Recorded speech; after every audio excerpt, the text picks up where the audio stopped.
Okay, we will start. Good morning, dear guests, students, colleagues, friends. Today we will have the fourth dissemination workshop within the Jean Monnet Network project, Challenges of Small States in Europe, with the pre-title Navigating the Storm. So far we have organized 3 workshops of that kind. But the focus of this workshop was slightly different because they focused either on small states and issues with open borders, small state and foreign policy, small states and security. Today we will focus on small states and good governance. The first workshop was organized in June in Vilnius, then we had a Malta workshop in September last year, and we had a Lund workshop in December.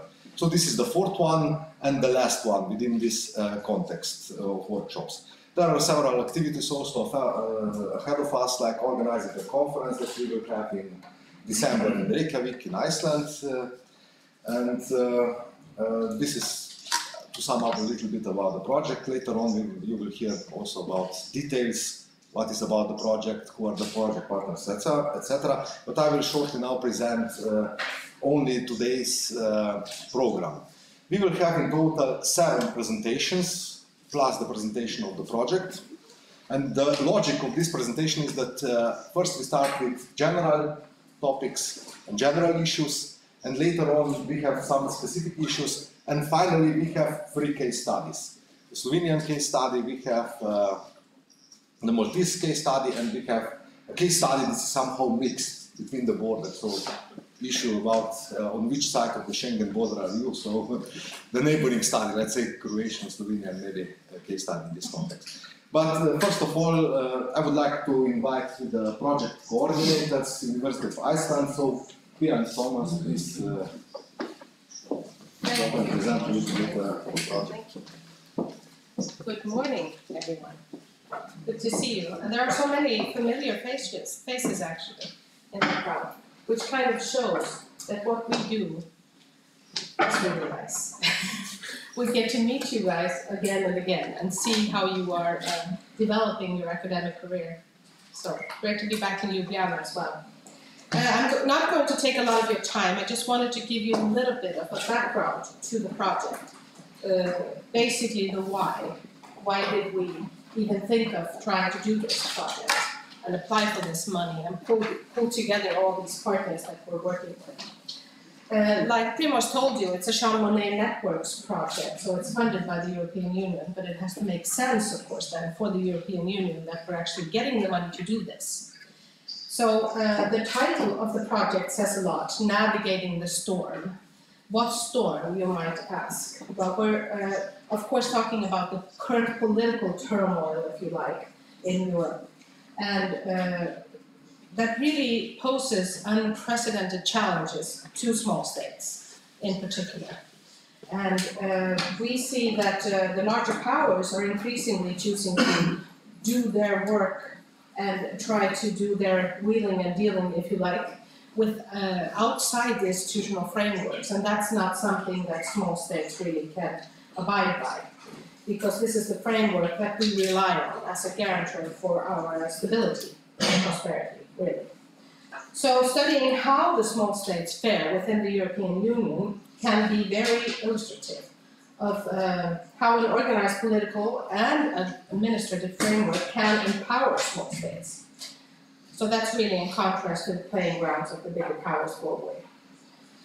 Small member states of the European Union are having to deal with this increasingly unstable,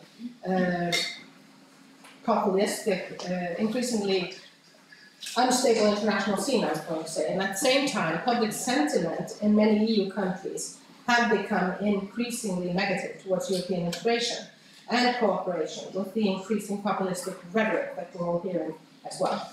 And to add icing to the cake, the problematic Brexit situation, of course, and the current transatlantic relations can alter this institutional structure that has served as the cornerstone of Western stability. And that really makes a lot of small states feel increasingly insecure. These challenges are of course facing all of the European states, but the need to analyze the small member states that are especially vulnerable and rely on the EU's legal framework to navigate their way through these uncertain times, and that really makes it crucial for them. So before I yield the floor to my colleague Thomas, who's actually going to tell you quite a bit more about what this project really means and what activities lie ahead of us, although Primus has been through it a little bit, we can still tell you a little bit more. I would like to use this opportunity to thank our partners here in Ljubljana. It's always great to be here, and it's so wonderful to work with people that are actually this organized and do such a great job of welcoming us all. So we look forward to more projects with Primoz and Maria. But Thomas, over to you.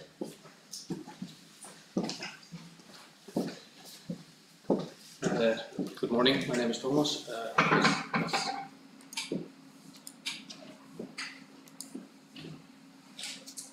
This one. Do I change with The first one is yours. This one. Yeah. Oh, this one. Oh. Okay, so I'm just going to tell you a little bit about the project. Maybe a little more detail, but I will be very short with this. So these are the central objectives of the project. So what we are trying to do or set out to do was to examine the coping strategies of small states in this current political turmoil within the EU. So we are looking at policy, what resources small states have and can use, and where their focus should lie. A second aim with this was we've had quite a few small state projects, so we are consolidating the current network we have, but we also expanded the network to new schools in this project. So we have a few new partners, and so we are expanding our research field of small state studies to new schools, and we have had some excellent new partners in this project. For example, from Zagreb, I think this is the first time the University of Zagreb is working with us, and it's great to have them on board. In addition, we set out to produce advances in knowledge and raise awareness, and also to influence policy and practice. This is a large part of the Chamonix network scheme, is to give out policy advice to policymakers. And so at the end of the project, we will have policy recommendations that we will publish and deliver. Yes, this is what Primoz mentioned earlier. These are the 4 workshops that we have done in this project. We are, of course, on the 4th one, small states and good governance now. We started with small states and the changing security environment in Europe in Vilnius in June last year. Then we had a focus on migration and immigration, small states, and the migration crisis at the University of Malta last September. And then in December last year, we focused on small states and open borders and the importance of human mobility for small states. The outputs of this project, at the end of the project, we will have an edited book where each partner will, or from each partner country, we will have a case study on issues related to small states, issues from the 4 workshops. And in December we will have a large international conference in Iceland. And then at the end of the grant in spring next year, we will have a concluding seminar in Brussels where we will deliver policy recommendations. Just lastly, here are some websites and social media sites that where you can find the project. The project's website is this is a rather long link, but if you go to this ams.hi.is and you find research, there you should find Chamonix Network Project. And you can also please find us on Facebook and on ResearchGate. And on ResearchGate you can find the academic papers that have already been published in the project. I think there are 4 papers already out, and there will be more, so please follow us there. Thank you. Okay.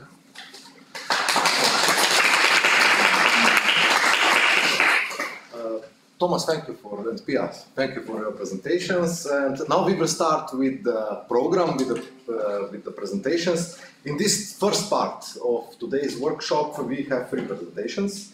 The first one, we give the floor to my colleague Philip Sarapu from Tallinn University of Technology, and we will hear something about 4 paradoxes of governance in small states. So Philip, please, the floor is yours.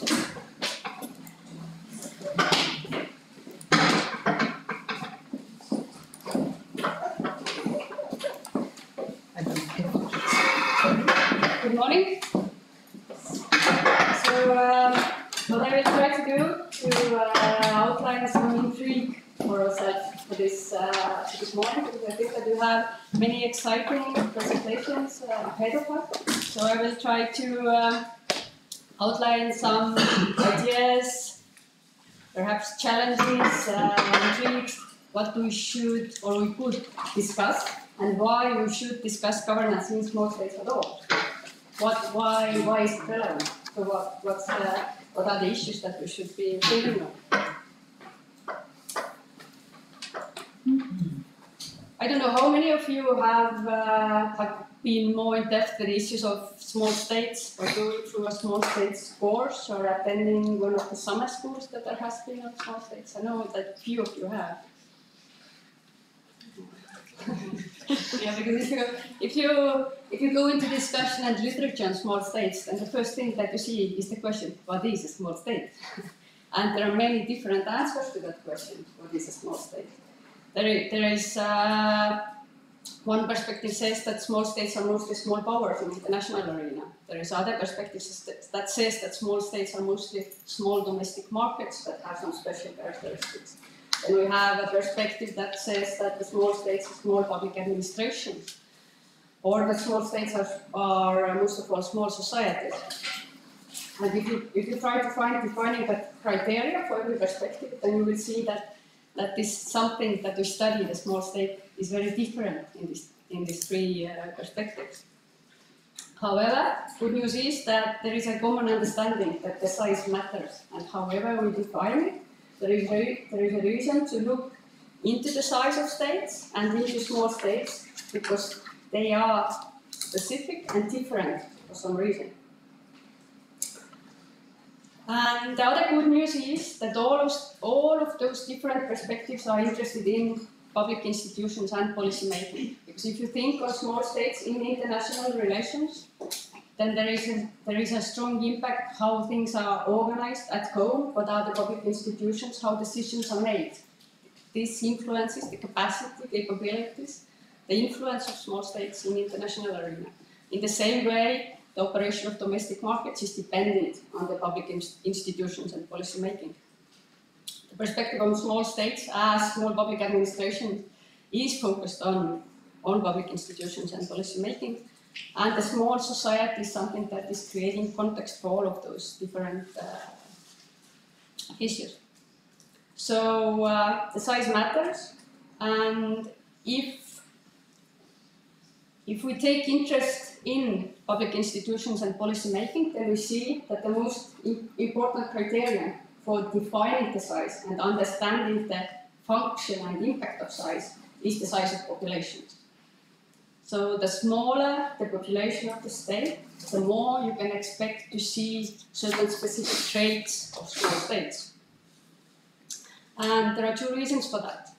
The smaller the population gets, the smaller is the social field, the more closer are the relationships in the society between the people. So we have special social relationships in smaller states. And even more important, the smaller the population gets, the more limited are the human resources. This is something that has a profound impact on small states, how they function, and the smaller the state in terms of population, meaning the smaller the state in terms of human resources, the more we can see special traits of small states in public administration, in how they function in the international arena, how their domestic markets are functioning, how their society, the civil society is functioning. And these special traits lead us to 4 paradoxes, or they can be summarized in 4 paradoxes that the small state governments have to deal with on daily basis. So these are challenges that the small state governments face every day. It's not possible to solve them. This is something that you have to deal with on daily basis, that you have to cope with, you have to find solutions to, but you cannot get away, or you cannot do away the paradoxes. And the paradoxes, they are based on the existing knowledge on small states. There are quite many studies on small states that describe the special characteristics and how things are functioning in small states. And these, based on this knowledge, based on these studies, we have formulated those 4 paradoxes with my colleague Tiina Randami, who is also engaged closely in small state studies, but who is not here today. So, the first one of them, small government or large government? If we look at the expectations on small states and small governments, we see that actually small states are presumed to fulfill the same functions as large states. The citizens are expecting to get the social services, the education, to have the same level of welfare in small states as they see that the other citizens are having in large states. What is the small state reality? The smaller you get, the more limited are the resources, the smaller are the scales, and actually there may be the market for many services may be missing. For example, if you think on medicine or medical services, there may be a case that you have somebody or some people who have some kind of special medical condition, but one of them is in the south of your country, 2 of them are in the west, one is somewhere in an isolated island, and then maybe 7 are in the capital. So how do you provide the medical services to them? It's clear that you cannot have a hospital in every single place. You have to organize it somehow. Also, I don't know, but I would guess the majority or many of you are coming from small states yourselves, although I know that there are many international students here today. Yeah, so those who are coming from small states or very small states, they know that there are many specialties that you cannot study in university in a small state, because there is no specialization for that. So, but at the same time, the economy, the state usually need different kinds of specializations. How do you solve that? Even you send students to study abroad, there is a threat of brain drain, especially if the salary conditions and living conditions are at home are maybe worse than in abroad. On the other hand, although we see that there are many possibilities that the digitalization is giving small states in terms of getting the know-how to their universities, this may be in different language. There are other problems that come with that. So these kind of problems have to be solved and addressed on daily basis. Secondly, specialist or generalist administration. We see that there is more and more discussion of complex policy problems and wicked issues, that the policy problems have become more globalized. There are some global megatrends that change the way that the problems look, how they interact with each other, and this is something that demands specialized knowledge and know-how.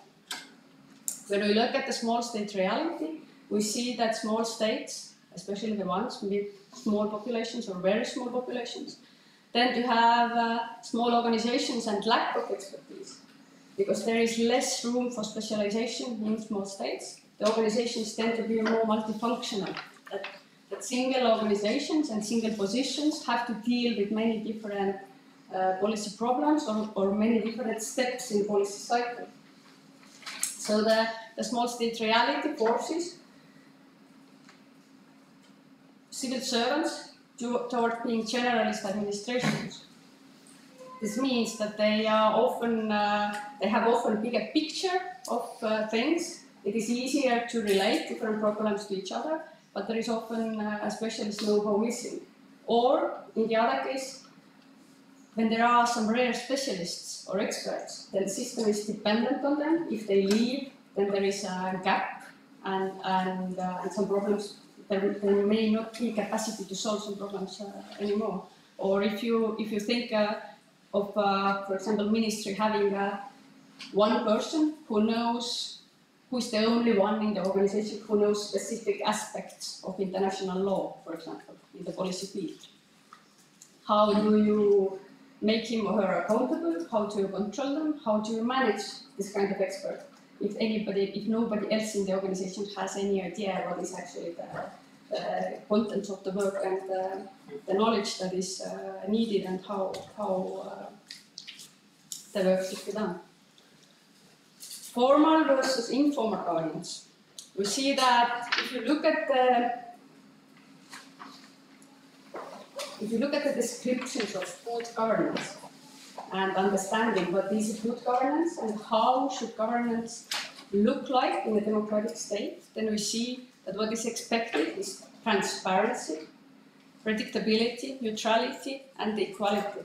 All of those characteristics presume formalization, meaning that there have to be some written rules that are agreed and followed. What we see in small state contexts, the small state reality is that there is high importance for individuals who often embody certain positions and policy fields. There are close social relationships and multifunctionality, meaning that people are dealing with different issues and policy problems. All of them contribute to informal governance, meaning that the decision-making and solving of problems is more based on informal relations and more informal communication, coordination between people than on formal regulations. And I think that of the four paradoxes, because there is one more coming, this is actually the most intriguing one, because also for today, because this is the one that relates the most to the concept of good governance and democratic governance, and where the small state reality is often very different from these normative beliefs that we have or that are out there that say how good governance should look like. And that is also the reason why often the characteristics of small states and the characteristics of developing states overlap. So there is a certain grey area with regards to the criteria that relate to the small states and or the characteristics that relate to the small states and that relate to the developing states. And why this is the paradox is actually most intriguing is that when we look at the discussion that says what are the benefits of being small and what are the strengths and opportunities of smallness, then exactly these reliance on close informal relationships, flexibility, ability to adapt quickly, this is something that is also considered to be the benefits and the opportunities that come with the small size. So this is a real, I think there is a real intrigue here in this paradox. And the last but not least, centralized versus decentralized government. If you think on democracy and what is presumed of democratic governance, then it is diffusion of decision-making power. The decision-making power should not be concentrated in one place or in the hands of single individuals.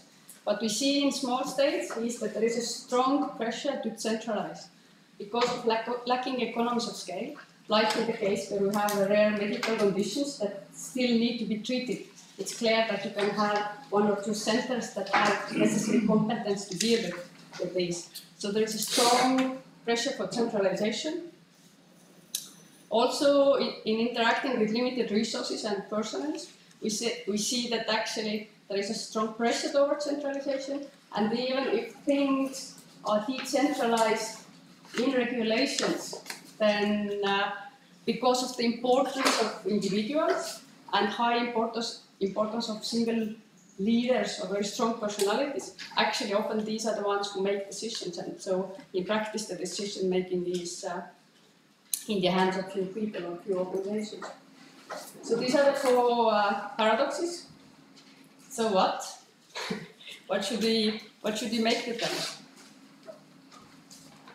I think that you can have your own answers and proposals. What should we make with these paradoxes? But what I would propose is that it's very different to understand and to keep in mind that small states are not different only quantitatively, but they are different qualitatively. So meaning that if we look at policy making and implementation, if we look how governance is working in small states, if we want to say something about good governance, that is a normative concept, then we have to know that small states are different not only quantitatively but qualitatively. They operate in different contexts compared to large states, and there is a special setting for policy making and implementation. So, on the one hand, I think that there are several implications for that. For small state governments and civil servants and politicians, it means that they actually have to be creative and smart, but finding solutions that are in accordance with their context. Because what we see is often that we offer policy recipes that are sold as general best practice that is working everywhere. That is not necessarily the case, and the small states have to be especially smart in finding solutions that are good for them. But also, due to the paradoxes before, actually small states are more fragile, and they are more. It is easier to destabilize them, to make them vulnerable. So it means also that small state politicians and civil servants have to acknowledge the risks that come with that. With regard to the research, public administration and governance research needs to embrace size as a variable, because this is something that is very modestly represented right now in public administration research. And then question for all of us: if we look at the discussion on small states and small state governance and all different perspectives on small states, then the question still is the small size and the flexibility and adaptability that comes with it, is it an opportunity? Or this flexibility and adaptability is just something that helps to cope with the pressures of smallness? So is it a benefit or it's just a problem? So I think that if you look at the discussion from the international relations perspective that discusses small states and small powers, you mostly get the rather pessimistic picture. And the picture that sees small states as small powers that are more vulnerable and that have to deal with the situation where they find themselves. So it is more adaptation. If you look at the discussion on small states from the perspective of governance and public administration, then you get perhaps more optimistic picture, or there is more hope in that discussion, and there is more perspectives. There are more people who see, or more researchers who see small size as an opportunity, as a flexibility, as something that enables you to move quickly, because it is easier to make changes, it is easier to find solutions and implement them in a smaller scale. So maybe when we have finished today and have also heard all the case studies, maybe we have a better answer to the question: is it a benefit or a risk? Thank you.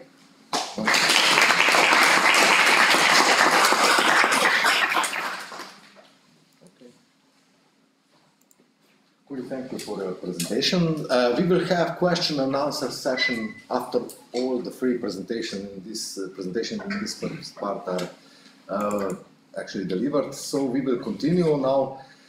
We will go to the second presentation. This is my presentation on small states and the scope of government. So I will move myself. Sorry. I'll move myself to here. as Kirik has already mentioned, these small state studies are rather complex, let's say, topic, but they are multidisciplinary in their nature, so we have various issues that we want to address. As we have learned out through all these projects, usually there's a question that we would like to answer. Oh, we have small states, and they are somehow different in comparison to other states, to larger states, and then we are finding for potential answers. How they differentiate and what are the consequences actually of these differences. So this is maybe a first research question when you have these small state studies. So let's say, to continue with it, specifically I use the word scope, not size, with one very particular issue in mind, taking in mind, because usually, you know, one of the questions is, okay, you are a small state, at the same time you need to perform basically the same functions as the larger state. Now, in the majority, in particular if you relate to public services, so to the public sector, in particular utilities tend to be very, you know, they scale economies, size economies, scope economies tend to be very influential in this context. So, what does this mean? If you have a small state, are there any consequences on the functions and the role of the government? Interestingly, the relationship between size of the government and scope of the government and the size of the country is not usually addressed within the small state studies, but public economists tend to address this issue when they want to explain some fiscal problems of the countries. So there you can find, let's say, explanatory variable size of the country, and this should have some effects on let's say, fiscal effects within the country. Namely, when we compare smaller and larger states, basically you have a trade-off. There are some benefits of the size. In economics, they tend to say, small is beautiful, large is useful, which denotes, if you're a large country, then you can exploit scale effects, you can exploit larger political power, etc. You have larger market internally, which also means that this market is more competitive. In smaller countries, okay, you can introduce competition, but the level of competitiveness will be, for sure, much lower than in larger countries. Just scrutinize the Hirschman-Herfindahl index of various industries across small and large countries, and you will see that usually they are much higher in smaller countries, meaning that the level of competition is much lower. In particular, in utilities, you know, we have this very large scale effect, and the outcome is also if the government decides not to produce these goods, if they offer a public tender, what they will get actually? Less competitive market, so they will put the tender and procurement out, and the result, there's less competition. Surely, if you have less competition, the offers that they will receive will be higher in price than in relation to maybe some other country. So this is maybe some other consequence out of it. Nevertheless, if you are a smaller country, then potential advantage might be in a sense that you have more homogeneous society regarding the preferences, and this enables easier policy making. You know, whenever you have a very diverse structure of population, then it's very difficult to create uniform policies. Furthermore, you are able to exploit density effects, but this is a presumption if you are a small state in the number of population and also territorially. If you are territorially, then there's no density effects. You know, you have rather scattered population across the country, so there are no density effects. Now, the potential difference is also regarding the implement of control and oversight, the issue that we sometimes call regulation or rule of law, or etc. We will hear about this later on with the case study. In theory, usually, you know, smaller society, smaller country, smaller organization means that it's easier to control them, so you should have less corruption, you should have, you know, less other things. But this is in theory. In practice, the basic assumption is in theory that you are dealing with impartial individuals. But in small states, impartial individuals are very difficult to find because of, they are existing, but the problem is, it means small society. It means that personal relations among people are much more intensive. And when you have personal relations, it's very difficult to be, impartial to some extent. This is the clientelism and cronyism that sometimes plagues these countries. Maybe the country also, maybe some larger countries, but to extent in smaller countries, this is much heavier. Nevertheless, it was already mentioned, smaller countries and smaller states are much more fragile. It means also that they are fragile economically. Whenever there's a global economic downturn, the small countries tend to be hurt much more than the larger countries. However, it's also the opposite holds. Whenever there's economic recovery, they benefit the most out of it. But this means fragility, You have larger amplitude of economic behavior, which means, so boom is larger and downturn you fall even harder. Nevertheless, there's a fable, quite usually, that you say, okay, there are no scale economies in small states, or they are not so profound as in larger states, and you have the issue of the so-called indivisibility of public goods. Whenever you can calculate how much, let's say, civil servants you need. But then you will find out that in a small country you would need for this particular work 0.3 civil servants. Well, 0.3 does not mean that you will employ 0.3 civil servants, but you will utilize one civil servant. So implicitly you have larger costs. And this is really actually true. We see it also if we are running, let's say, some institutions here. You need to perform functions, and then you calculate, we would need half of employee. But there's no such thing as half of employee. Either you take one or zero. But if you have one, there's a very good option to have a reserve for him, because you never know. Then you end up with 2 or 3 workers working with it, which ultimately scales up the size of the government.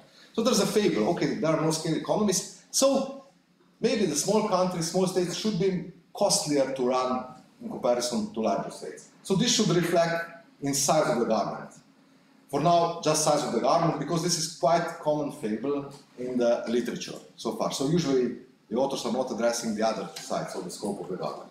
So there's a large discourse. There were numerous papers already published. It was also part of my PhD that I did several years ago. At that time, the results were rather inconclusive. Some authors agree that there are important scale effects. Some authors do not agree about this scale effect. Some authors agree that actually vulnerability in comparison to the external environment does not make a role. Others would say it's no such thing. So to share a light and to give some ideas about this fiscal and non-fiscal effect, we should actually see maybe some evidence. But prior to that, namely, there's a fable. Okay, there are no scale economies, so government should be larger in these smaller states. Nevertheless, it's not about scale economies. We have also innovations in service delivery. And it's quite common that these small states tend to use a new innovative approaches how to deliver the services. It's quite common that you have shared services. In particular, Caribbean countries, I have realized that they utilize a lot of these shared services. So 2 or 3 small states, merge together and perform a joint university or something like that. It's quite common that, let's say, you do not have certain service. You skip out a military or a part of military, and you utilize some other country to perform it. And a lot of NATO members are actually doing it. Either do not have military or they partially outsource some function of the, let's say, military, which is quite common. It's very difficult to have Navy and Air Force if you're a small country. Regarding our experience is the same. There's an issue whether we should have it. We do not have it, but basically somebody else is doing these functions for us. However, there is also a problem. The small states are vulnerable fiscally, which means there's a crisis going out. So businesses will close up, the economic downturn will be much more profound. So, in smaller states, the transfer expenditures should be larger. This is only part of the story, and under the assumption that you are under the crisis. But when you are in economic boom, the transfers should go cyclically down, because you benefit from the economic boom. However, there's also another side of the story. Besides of this fiscal side of the government, we also have the invisible government. I will not use some labels that are quite common by liberal economists about foods and settlements, things like that. But this invisible government is actually regulation, the first part. We are not speaking about it. So how actually do we omit business activities, trade activities, individual behavior? And there's a tendency that in these small states, the regulation is much lower in comparison to larger countries. Actually, a vast majority of small states are building their competitive and comparative advantage on lower regulation. So how it's easy to establish a business? It's easy, you know, to open the affiliate there. You do not have much obstacles to follow in this context. Furthermore, institutional quality, another part of the invisible government, is usually much better in smaller states because this institutional quality has a characteristic of local public good. And whoever with the local, you know, with the issues at the local level, the smaller the unit, the better will be the outcome. The same goes with property rights, with integrity, you know. In smaller states, government is much closer to us because usually you know at least one minister in person. The smaller the country, the larger propensity that you know at least one minister in government personally. And this means that it's much closer to you, you know. You can call him or her and speak about him. So this makes a larger integrity, and these people tend to believe that they have higher responsibility. So let's share some evidence. First of all, about the size of the government, so about consumption expenditures, about transfer expenditures, about tax burden in these countries. Hopefully, oh, you are not able to see because on my screen it looked much bigger than it's here. Now I realize, but I think, okay, I will translate it to you. Here is the list of the European countries. It includes 41 European countries for which the data, internationally comparable data, are observable. So there was no sampling done. And the countries are listed according to the size. So we start with the Iceland, and the last one is Russia. And we have data, then we have columns of the governmental consumption expenditure, transfer expenditure, total government expenditure, and tax burden in these countries. Then there are some in-between averages. First group is 6 countries that follow under the World Bank criteria of truly being a small country, which means less than 1.5 million residents. This is the World Bank criteria. So 6 European countries are in this content: Iceland, Malta, Luxembourg, Montenegro, Cyprus, and the larger one, Estonia, among this small group of countries. So, you know, if you're doing comparatively, then Estonia is the largest in this group. What we can see, actually, if we compare maybe the next group of the countries, the second group starts with Slovenia, and I think finishes with Lithuania. This is the group of the countries from 1.5 million to 4 million. And then we have so forth the countries. Here is the first level up with the Hungary, namely, according to some other contemporary definitions, small state is the state that has less than 10 million. The largest small state in Europe that has less than 10 million is Hungary. It's 9.9 million, so somehow they are falling under this group, whereas Czech Republic is already up over 10 million, so it's in the other group. If we see those averages, actually what we can see, there's no major difference. Actually, it's quite vice versa, that regarding the consumption expenditures, scale economies cannot be identified. I'm not saying that they are not existing, but at least, obviously, governments are utilizing either some innovative approaches to reduce the consumption expenditures. Whereas with the transfer expenditures, it looks like that Actually, they are larger in larger states. But make sure, this is the period. These are the data for 2018. It was the year of the largest economic boom. So when we would have the data for the crisis period, maybe then this group would have the larger transfer expenditure. You know,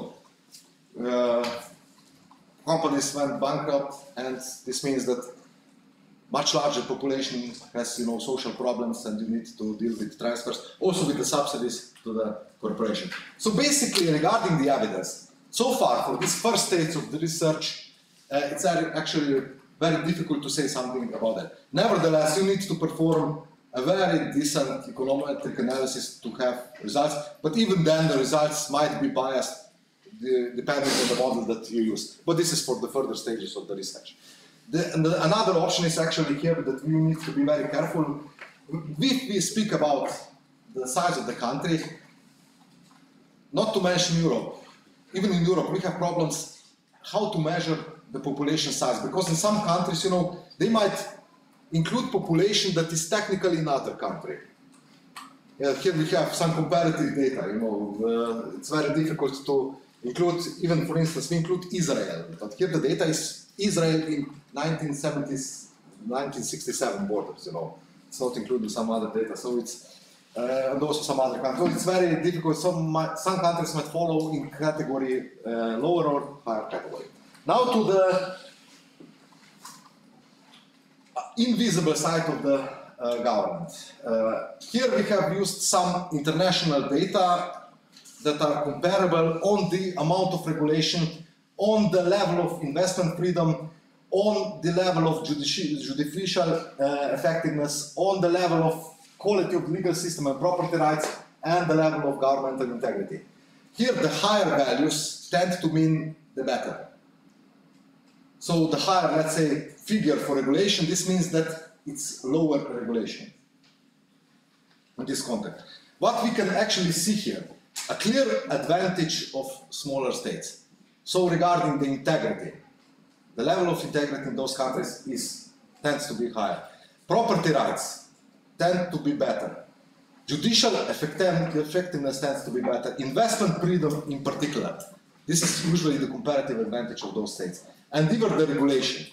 The figure for regulation, you can see here, it's quite larger in comparison to those and to those countries. So the countries that are above 10 million and countries that are above 25 million, because the groups are split so within this context. So clearly they have some sort of advantage because of this proximity effect. You know, government is closer to population than in larger countries, and this enables larger integrity. They somehow respect it more, somehow they have better attitude towards the government. And the government builds on the competitive advantage. You know, you cannot compete with the resources, but you can compete with better business environment. And this actually, or something else, or investment environment, and usually this results in the other hand. So if you would sum up, maybe the government might be, the scope of the government might be even smaller in those countries.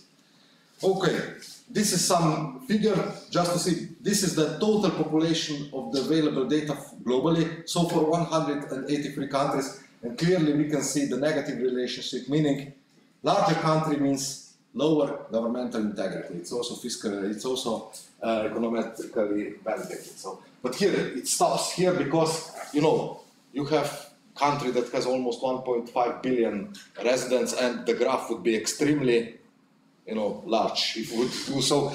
It's actually technically split, but it also includes large countries in this context, so to see. Okay, just to conclude myself, I think I'm just in line with the time, yeah, perfectly. So there's a heavy discourse going on the fiscal and non-fiscal effects of the state side. So, do we have scale economies? Do we have some implication regarding the volatility, etc.? But nevertheless, I think what needs to be still proved on, and some evidence is already portraying, actually it's not size of the country, size of the state that is affecting all those fiscal figures, but maybe it's openness of the country. But nevertheless, openness, you know, is heavily related to the size. Smaller country usually means you need to be more open, because, you know, in order to receive some goods, etc. So these things still need to be validated, so this is maybe an ongoing research that I'm currently doing, so more results will follow later on. So for now, thank you, and we will continue with other presentations.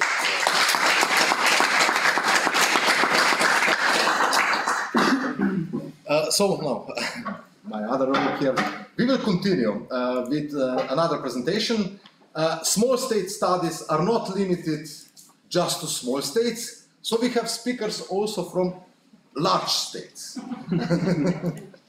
With us is Marlene Jugel from Hertie School of Governance, Berlin, Germany, and she will address administrative performance of small states. So Marlene, the floor is yours. Yeah, thank you very much, and yeah, thanks for having me. As you said, also people from somewhat larger countries, but it's also a debate, like for example, from an international perspective, whether Germany is a truly large country or just a medium-sized one. So it's always a question of perspective, you know. So today I would like to present some comparative evidence on the administrative performance of small states, and my presentation will touch a bit upon things that have already been said. And yes, I will present some evidence, but mostly the challenges related to this evidence and my thoughts on that. So I use sort of a working definition for performance or administrative performance, and that is the effectiveness of a bureaucracy or a national bureaucracy in discharging their administrative and operational functions. So Külli discussed how administrations work, and the question I asked here is how well do they work in the end? So how well do they actually perform? And I really look at the actual performance, so how it turns out in real life and on the ground. But so you see that I'm right here struggling already with the definition, because there's different definitions of this administrative performance, of course. There are other definitions talking more about capacities, so sort of about what mechanisms and resources do administrations have to then potentially fulfill their tasks. But I'm not looking at this potential capacity, sort of, but at the actual performance. But even when we've decided to focus on the actual performance, there's still questions of definition. One is, do you look at the overall performance of an institution? Do you look at the overall performance of the whole administrative system of a country? Or do you look at the performance in specific policies? So there could be policy outputs, or then even outcomes, desirable outcomes in the population. Or do you look at the performance of the administration in only one specific situation? So these could all be things that you could look at and that you can compare, but I will really focus on the actual performance of the whole administrative system in a country. So the definition is settled for now, but even when that's the case, we have some more issues with measurement, because how do you actually measure the performance of a national administration? And for this, I rely a lot on comparative indicators. So there are several so-called governance indicators out there that compare countries across the world, basically. But most of them rely on some sort of expert assessment. So they ask experts, country experts, to rate and assess a specific country and how well administration and government works in that country. And that expert assessment is inherently subjective. So there are reliability issues related to it that are widely discussed in the literature. And I just want to mention them here if you're interested. There's a whole literature out there to discuss this. And then we also have data issues. So there are some of those indicators that I use and that I will show in a minute.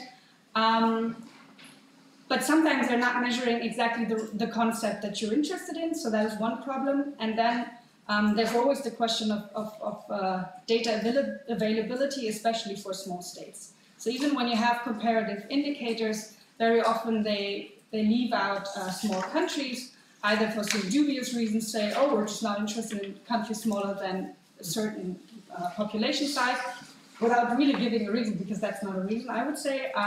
Or the other possibility could be that there are just less experts on that specific country that could assess it. So with the focus on small states, we have particular data issues coming on top of all these issues. So what I want to look at is at the effect of country size or then of smallness on this administrative performance. And the approach that I take in this presentation, but also in my work or my dissertation more broadly, is a comparative approach.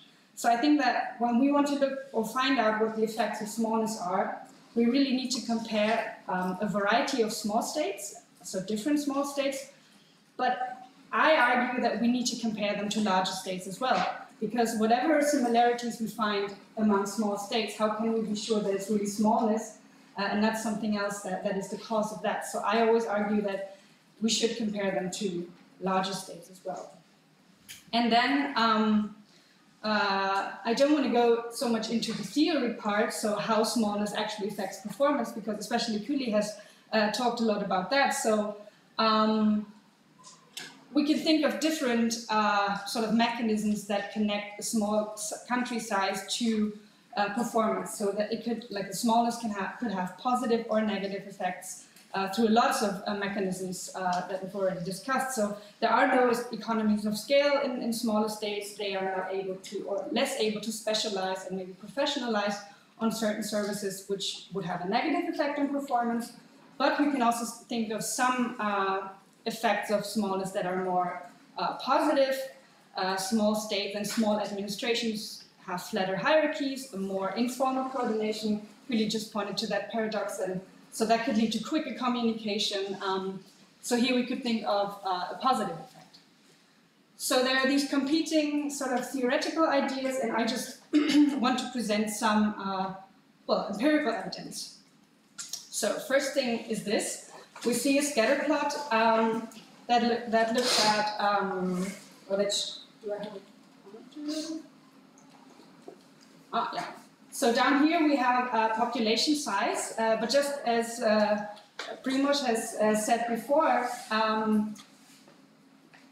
when you take the whole population size as such for a global sample, you would have China and India at the end of the room, sort of, because they're so much bigger than all other countries. That's why I log transformed it. So it's a different scale that basically compresses larger values, but it keeps the ranking. So you see data here for most countries in the world sorted by population size, and here on the y-axis you see the government effectiveness index. It's an index that the World Bank presents, so it's one of those governance indicators I was mentioning, and it combines a whole number of underlying data, of expert assessments, but also surveys, to come up with an index for each country and every year on how well their government and administration works.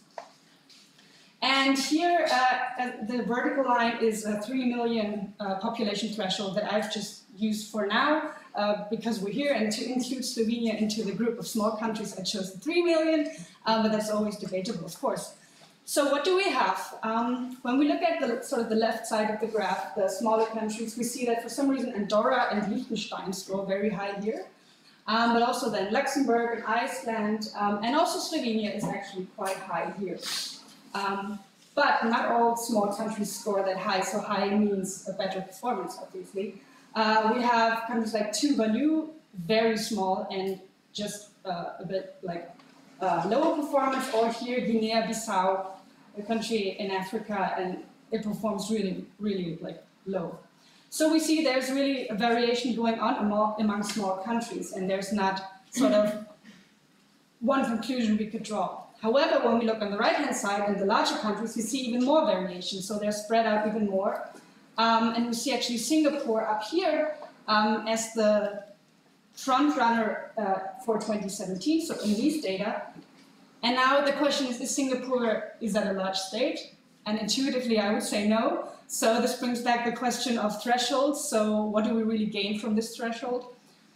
But anyway, we have Singapore up here, and we have, for example, I think it's Somalia and South Sudan down here. So as the worst performing small country, this is located in Africa, so that could that shows us that there's regional variation as well. And then the other countries are just, for example, Germany, the US, and then China and India, somewhere up here.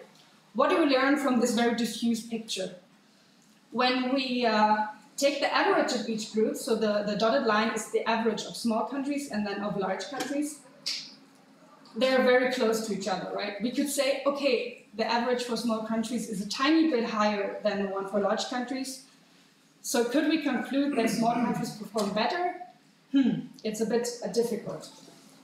The next graph is based on more or less the same data, but this is from a more complex quantitative study that I conducted, and that is sort of my first published paper. So again, we see population size, log transformed, and the government effectiveness indicator. But when we, or I included controls for political systems, so for how democratic a country is, and for a lot of socio and economic controls, and including this, and then sort of running a model, I actually found this curvilinear relationship between size and government effectiveness or administrative effectiveness. So when we control for the political and socio-economic facts, we actually find that small countries have a lower performance than larger countries have. So I don't want to go into the details of, into the methodological details. If you're interested, you can read my paper or ask me questions about it. But this is just to show that from the first graph, we cannot easily jump to conclusions, because this is really sort of countries from all over the world lumped together. And when we control for lots of factors, the picture becomes a bit different, and we see that small countries actually have a somewhat lower performance. Okay, this was the picture from the whole world. But I also brought one other set of indicators. That's the Sustainable Governance Indicators from the Bertelsmann Foundation. And these are available for EU and OECD countries. So this has a bit more of a regional focus that might be more interesting for us. So yeah, as I said, they're available for the EU and the OECD countries, and I grouped them again at, according to the threshold of 3 million.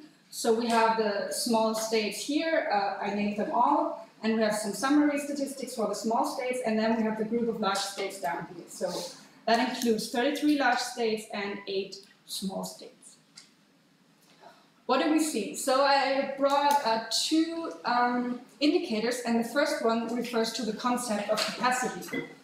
Now, to remind you, okay, in the beginning I said I don't want to look at capacity, now I do. Sorry, that's a bit incoherent. But here, so we see capacity, that's an index of several expert assessments on sort of the mechanisms and resources at the hand of governments and administrations for fulfilling their administrative tasks. So it's more of the abstract capacity that administrations have. And we see that, for example, Latvia here is the front runner among the small states, but also the other Baltic states perform really well, Iceland, Luxembourg also. Then we have Malta and Slovenia in the middle somewhere, oops, sorry, and Cyprus is the last one among those 8. The interesting thing is when we compare the means, so the average for small countries here is clearly lower than the one for large states, well, because the higher value means a better performance. So here we could see, and that's also quite intuitive, that on average, the capacity of small states is lower than the capacity of larger states. It's something that I would say is intuitively appealing. So when we jump from capacity to the actual performance, which is measured here in the second column, the picture changes somewhat. So this is an expert assessment on the actual performance on the government's policy priorities. So how well is the administration able to really implement the government's policy priorities? That's how that is measured. And here we see that most small countries perform really well, and really Cyprus is somewhat the outlier with a rather low value. I think it's the lowest one among all small and large countries. And when we compare again the means, it's interesting that now small states have a very slightly higher mean than the larger countries.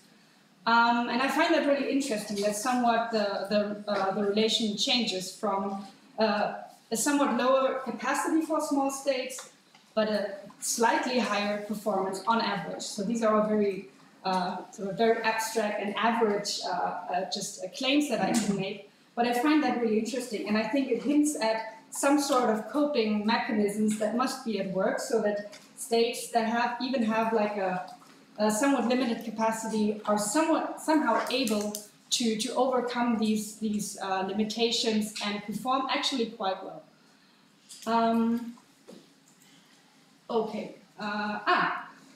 So after showing you some quantitative insights and also I think indicating somewhat the challenges related to it, what claims can we actually make based on these comparative data, I now turn to just one example of more qualitative insights, and that can also be helpful. So this is from a paper that I'm currently working on, and I think this example illustrates the difference again between the capacity and actual performance. And in this paper, I compare how Germany and Luxembourg, so a clear difference in size, but otherwise rather comparable countries, so how they and their administrations actually handled the 2015 refugee crisis. So I was very happy to hear that also like project partners here are working on the migration crisis, so maybe we can exchange on that later on. But the one example that I took from my paper is the monitoring of migration flows. So that is sort of one policy task that administrations could have, and let's see how Germany and Luxembourg sort of compare on this. And first of all, I looked at the sort of formal capacity or the routine on this sort of task. And Germany, as we would expect, larger country, higher resources in total, has a high capacity in the Agency for Migration and Refugees that is responsible for that policy. Namely, there were about 20 people, 20 experts, including statisticians, people with very specialized knowledge and skills, who were producing formal projections of the migration numbers that were expected for the following years. So they produced a projection for the future so that other parts of the administration could accordingly plan for housing and reception facilities. So that sounds like a very well-planned and well-organized approach, I would say, for now. Okay, Luxembourg, on the other hand, so also a very rich country, but a small one with limited resources in total, not so much per capita, but really in total, had no capacity for formal projections.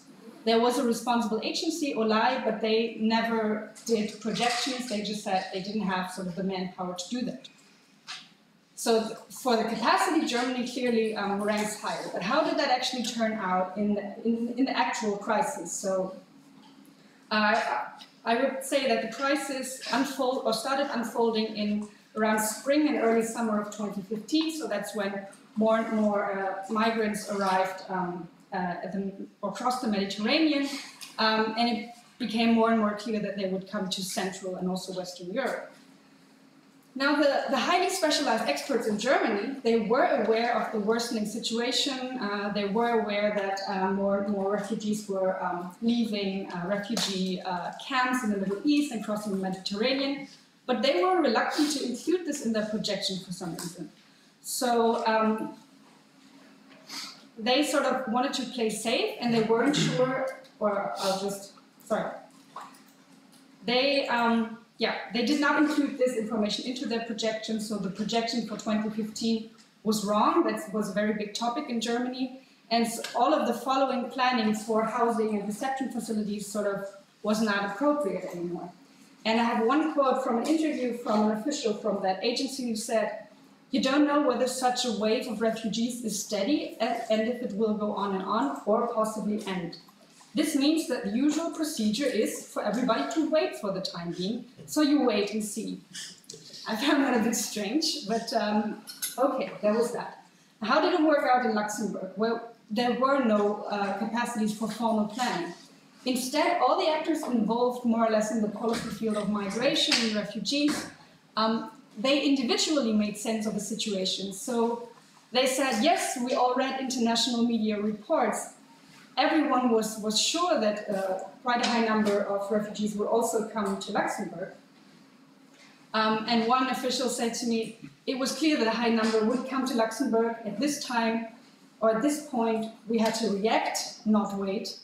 and it was the OLIs, so the agency's task to sound the alarm. I find these two quotes really like sort of illustrating the very different approaches. And the point I want to make is that in smaller Luxembourg, there was a more intuitive sense-making of the situation, a stronger reliance on the individual bureaucrat to make sense of it, so they did not rely on some experts in some office who would make a projection, but everyone made sense of the situation themselves. And that led to a more pragmatic and also a quicker reaction. So in this specific example, the smallness actually turned out as an advantage. Now, I'll just very quickly wrap up. What I try to show is that small states differ on their administrative performance, so, but large states differ too, and sometimes even more, which is not a very precise conclusion, I have to admit. The interesting point is that some small states perform really well despite the limited resources and capacities. So these are sort of the two conclusions that I could say. But I have some points for discussion, especially sort of for the researchers here. And that one point is that, as I've shown, it's difficult to generalize about small states, but is it even desirable? Do we want to come up with some sort of laws after our research, this is how small states work, or do we accept that they're also quite heterogeneous? The next question I asked, or I also asked to myself, is are those cutoff points or definitions of smallness really helpful? And it's a point that has also already been raised before. Is smallness really a qualitative characteristic? So can you be either small or not small? Or, and I think I tend more towards the second option, isn't it more of a quantitative or more of a continuum between smallness and largeness? And are there degrees of smallness? And I would argue that the higher or actually the smaller your population size, the higher your degree of smallness and the higher the probability that you show all of the characteristics really associated with smallness.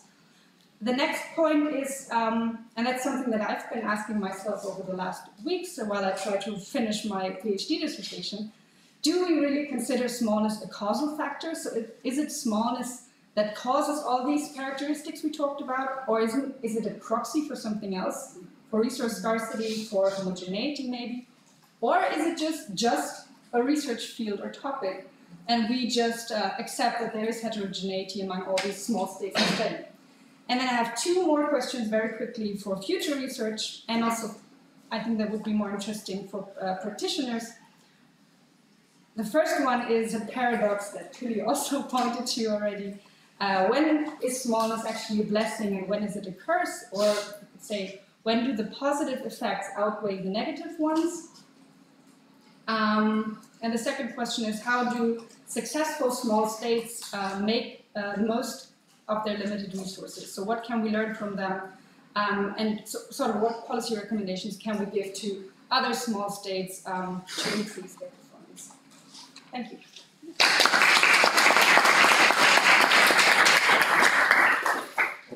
Malena, thank you for your presentation. And now we have finished with the first three presentations, so we have approximately 15 to 20 minutes for questions and answers. Are there any questions?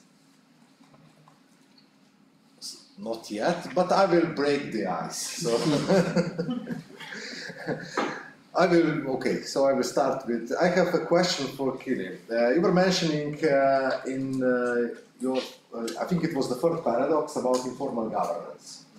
So you have these problems with clientelism, you know, personal relationships in small states because, you know, fewer bureaucrats, etc.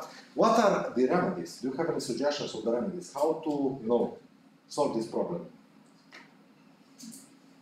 Yeah, that's a tricky question because that relates something that I would have asked from you. Yeah, because you had integrity in your presentation in the central place. And this is actually in small states governance, and we are talking about good governance today. This is an aspect where the existing studies are giving the most controversial answers, where the small size relates to more integrity or less. And I couldn't see very well the table and the graph, but also the graph I was not so sure if we can agree that actually small states relates to higher integrity.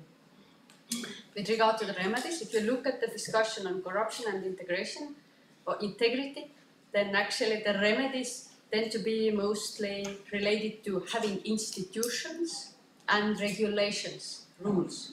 What we see in small states, there are a few studies that have studied integrity in small state context. What has been argued is that the institutions are formally often there, but they are empty.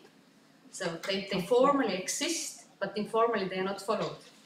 So it means that actually the formal remedies that are usually prescribed by international organizations, even if they exist, they actually often do not regulate the behavior.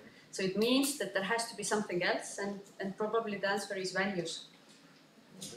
So, and from that perspective, I think that your presentation is becoming also even more intriguing, and you have to ask how much does the integrity relate to the political regime, how much does it relate to the prevailing culture that is there in the organization. So we have another issue to study. Where we need some research. Yeah, thank you.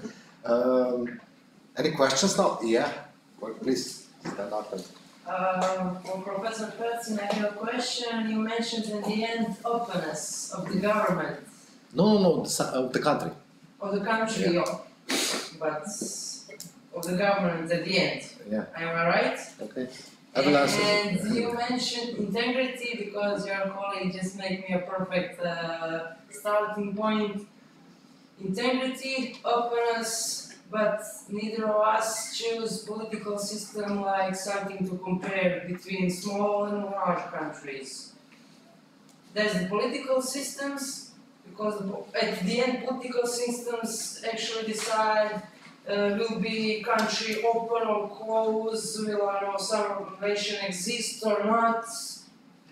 So maybe is it any change to that political system, political parties, I don't know, something from that sphere can be included in this comparison? Why smallness? And I don't know, because actually in small countries, from my point of view, of course, that system, political system, is not changing so much like in the big countries. Okay, very good question actually. A point that wanted to be slightly addressed regarding my presentation. The issue is actually when you want to explain some phenomenon, then you need to have a complex set of explanatory variables. So when you omit some variable, the results might not be correct. So this would clearly suggest that we also include economic variables. For instance, if we are explaining the scale effects, etc., then the first, okay, size of the country, then you need it for the cause of the sake, otherwise you cannot speak about scale economies. But it's also, you know, the level, initial level of the GDP, you know, we can see that it is very influential factor, because if it's developed country and small, then the propensity for the effectiveness is much higher than if it's small and underdeveloped country. So you have this also income levels that are very important. Also the political system heavily depends. The studies that I've done in the past have shown up that it's very influential if you have parliamentary democracy or presidential system. It's actually heavily influences decision making within the government. And especially how much welfare state do you have?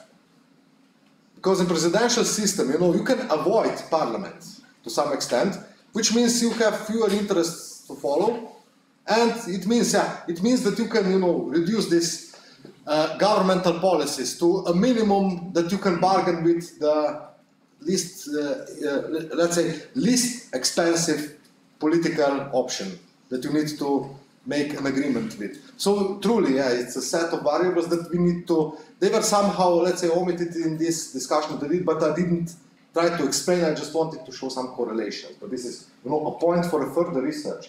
And maybe to do some research that has already been done in the past to a new setting. Because after 2008, 2009, a lot of things have actually changed. We got institutions, as Guli already said. At least now we have got some institutions, some oversight mechanisms, but in the next crisis we will see if they actually function. You know, the problem was in the smaller countries, there was a problem at least from our perspective, chronism was a large problem, which ultimately created, fiscal banking sector failure. This was solely because the major factor was chronism. Now we got some, let's say, oversight mechanisms. Now we got some institutions, but we do not know how they function. And the next crisis, in a few years, eventually, when it will come, we will see how this mechanism actually works. Yeah. So truly, yeah, also the political system, it is something that surely affects. But because it's connected with that informal behavior, because it's connected in that we know, all of us know one minister, and that's actually the starting point for corruption, avoiding rules, I don't know, lower rules.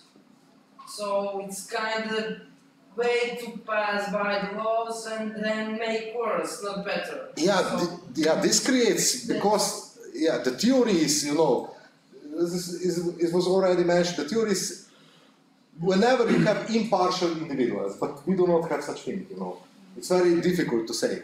And this is, surely, but at least we would say the countries within the Europe are in very different situation regarding that. And also in time, things change.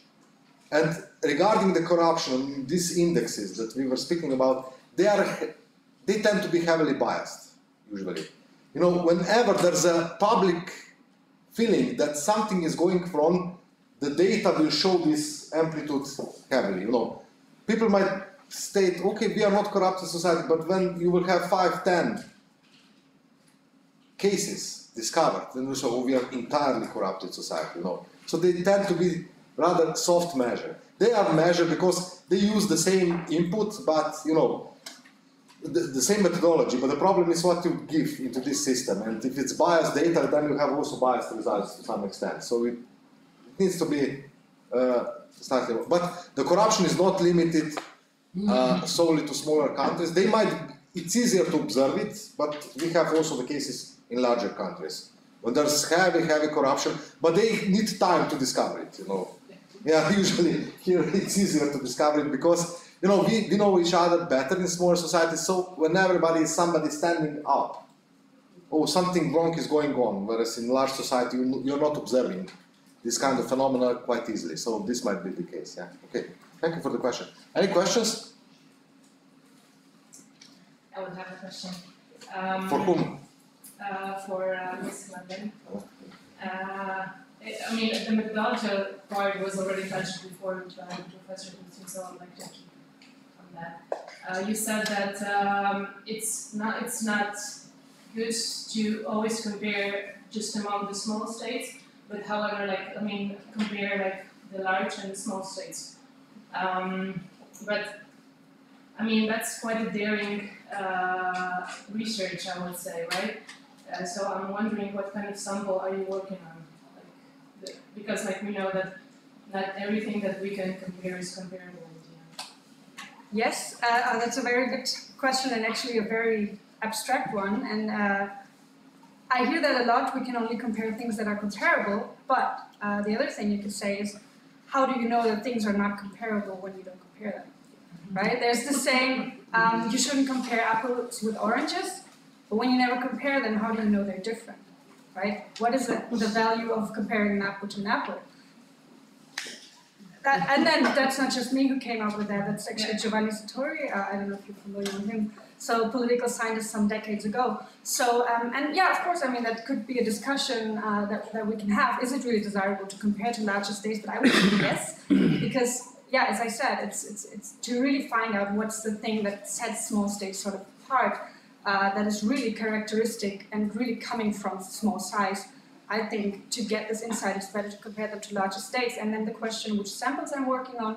So the one thing where I showed the graphs, that was, these were the data that I had on the graph before, so I really compared as many countries in the world that I could. But that was a quantitative study, so I couldn't go inside the individual cases. So it was a very macro perspective. And then the other thing I'm working on is this comparison between Germany and Luxembourg, where I also did interviews, so got more into the individual cases. And I tried with this choice of cases to sort of choose two cases that are really comparable except for the size, right? Where the size really is the main difference. And then yes, they're not perfectly comparable. I mean, Luxembourg is much richer than Germany is per capita, but I think they're sufficiently comparable to really say that size is the most biggest difference.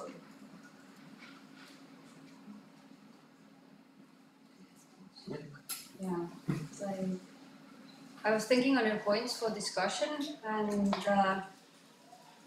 yeah, it's sort of, I think that all of them are crucial and reflect actually the state of affairs in small state studies and the core issues that are just keep coming up. And I was more sort of stuck with the third question. So I think it very well reflects again the point or the state of affairs that we have in small state studies. But I would ask, what is your answer at the moment? So what is smallness? That's a very good question. And I just said that that question just kept coming back to me like over the last weeks because so my dissertation looks at the effects of country size. So when I started, I was like, okay, this is my X variable, and I look what sort of outcomes it affects.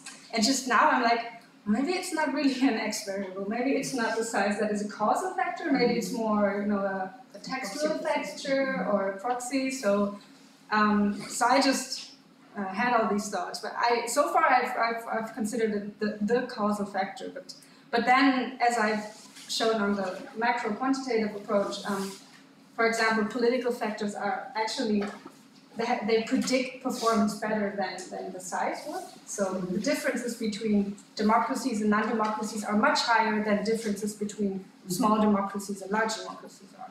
So smallness is, I would say, is not the most important causal factor in the whole social world, but it can have causal effects. But on the other hand, it's also totally legitimate to consider smallness and small states as a research field and not use this as the causal factor. So I don't really know it myself, so that's why I brought up this question. I think that this question very well reflects the core challenge in small state studies, and also if we think on different streams or perspectives on smallness, then and try to put them somehow under the same umbrella, then we cannot really say that it's a causal factor. Then it's definitely a research field.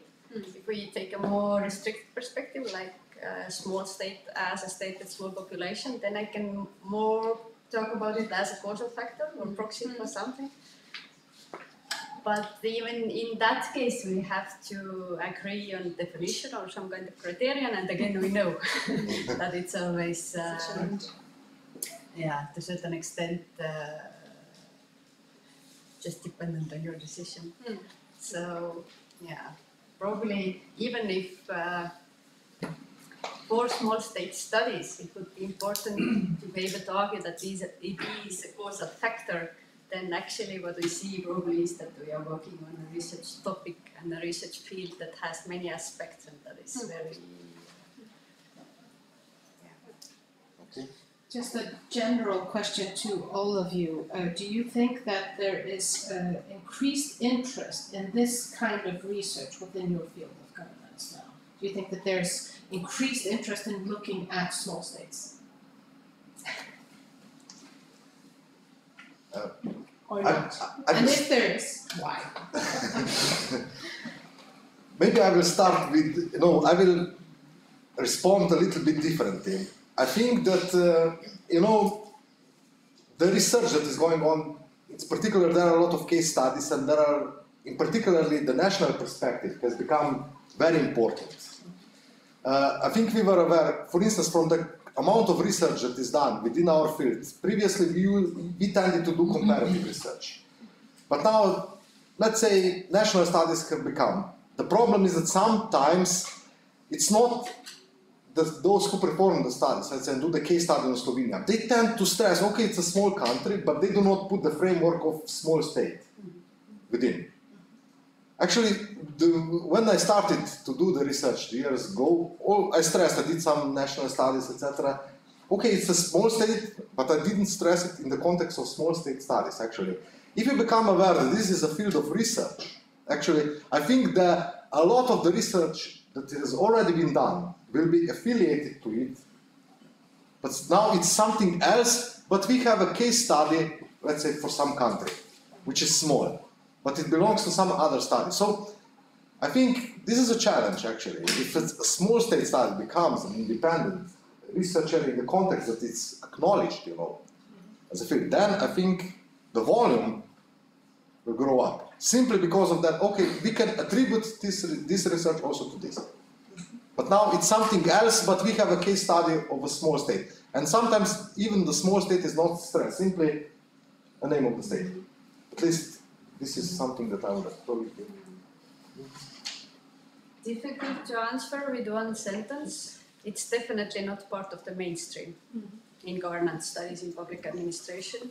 You have to sort of sell it, but it increasingly seems to me that's a bit of a question of leadership. Basically, if we see the relevance of the issue, so we just have to sort of sell it and to lead the research on that. And for that, we need to have good theoretical and empirical arguments. Because for many cases, also like when we have, for example, had feedback to submitting abstracts to conferences that relate to small states, then it's for many, let's see, for public administration community, this is like a non-issue, or this is not an established variable or factor to study. So we have to show up some leadership. Because the theory of public administration is heavily biased towards large systems. You know, usually, yeah, this theory develops from large systems, and then they should be scaled down. Yeah. This is a challenge, actually. You know, how to address a theory of small state public administration. So this would be maybe another point. Yeah. Okay, coming from a somewhat larger state, the point that I always want to make, and that's why I always insist on the comparison with larger states, is that people, scholars, and practitioners in larger states can also learn something from this. No, I think that small states can also be a role model in sort of coping with challenges, because there are many also successful examples. And to me, it's really a puzzle how they, like with little resources, how they cope in upholding a working, in a well-working public sector, good regulations and all this. How do they perform that with so little people? And then under, like in this broader trends of austerity and, I don't know, globalization, where also larger countries start to feel more and more small and more, you know, exposed to these external forces and forced to austerity and things like that, they can actually learn from the small states, I think. So, and that relates to what Kili said, that I think studies on small states can have a bigger impact, or can have a big impact when they really clearly say what the theoretical and empirical insights are also beyond small state communities, because they are there. We just have to like make them explicit.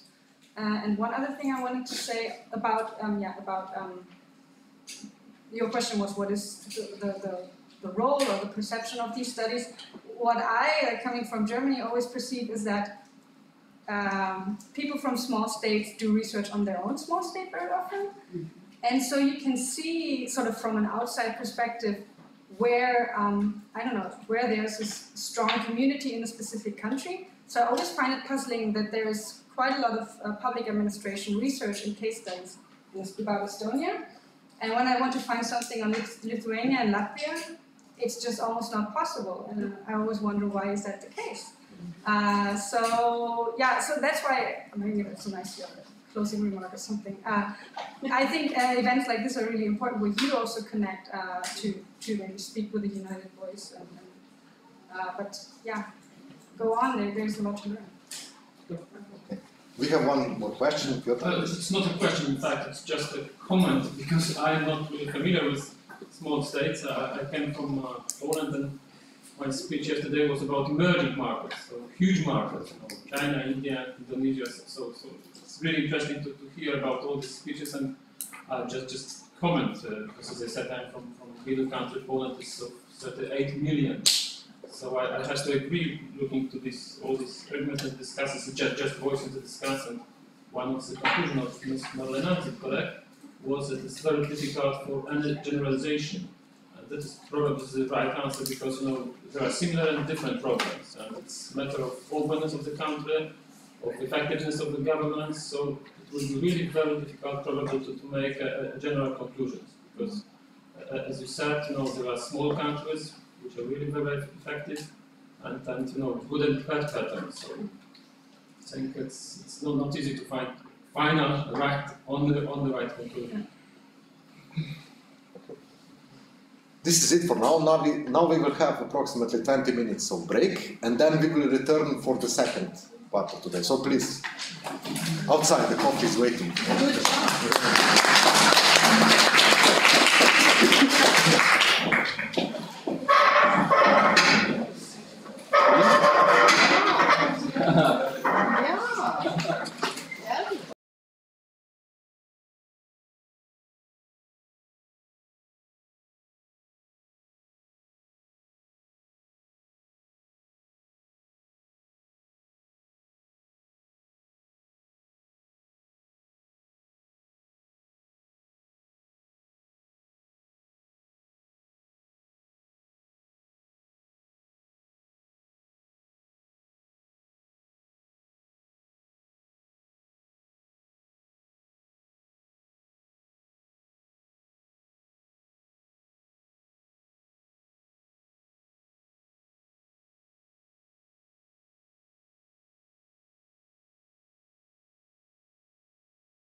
Second part of our open workshop.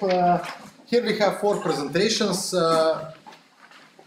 One is still more general on digital transformation in governance in small states, and then we have 3 case studies. Slovenian case study on governance model, then case study on good governance in foreign policy, the Maltese case, and then we have also the 3rd case study regarding migration crisis and Schengen agreement. So first we will start with the digitalization of governance. Alexander Scepilos from Tallinn University of Technology will present the paper. So Alexander, the floor is yours. Yes, thank you very much for the invitation and for the introduction. It's actually the first time in the last, I don't know, 5 years that someone pronounced my name and surname correctly. Normally, there are different interpretations, and especially of my surname, and I'm used to all kind of stuff, so I normally call myself Alex. So that's easy. Yes, I'm Alexander Scepilos. I'm a colleague of Kübi Sarko, who presented earlier. Now I don't hold an academic position. I'm a project manager at the department. I'm involved in a large-scale European project on actually digitalizing public services across the European Union. So it's not a national level, it's a cross-EU project. So why talk about digital transformation? Why is it relevant? Why is it important? So first, to start from a sort of very high-level perspective, we are now in this 5th techno-economic paradigm according to Perez and her theory of techno-economic paradigms. We are in the age of information technology and telecommunications. If we take her thinking about these techno-economic paradigms on average take roughly 50 years to completely unfold. And the previous one started in 71 with microprocessor. So we are pretty much in the end of this ICT paradigm. But if we look at public administrations, then public administrations in most cases are not really considered as paradigms of digital administration. It's paradigms of implementation of digital technologies. So I think it is very important to discuss this issue and study this issue. And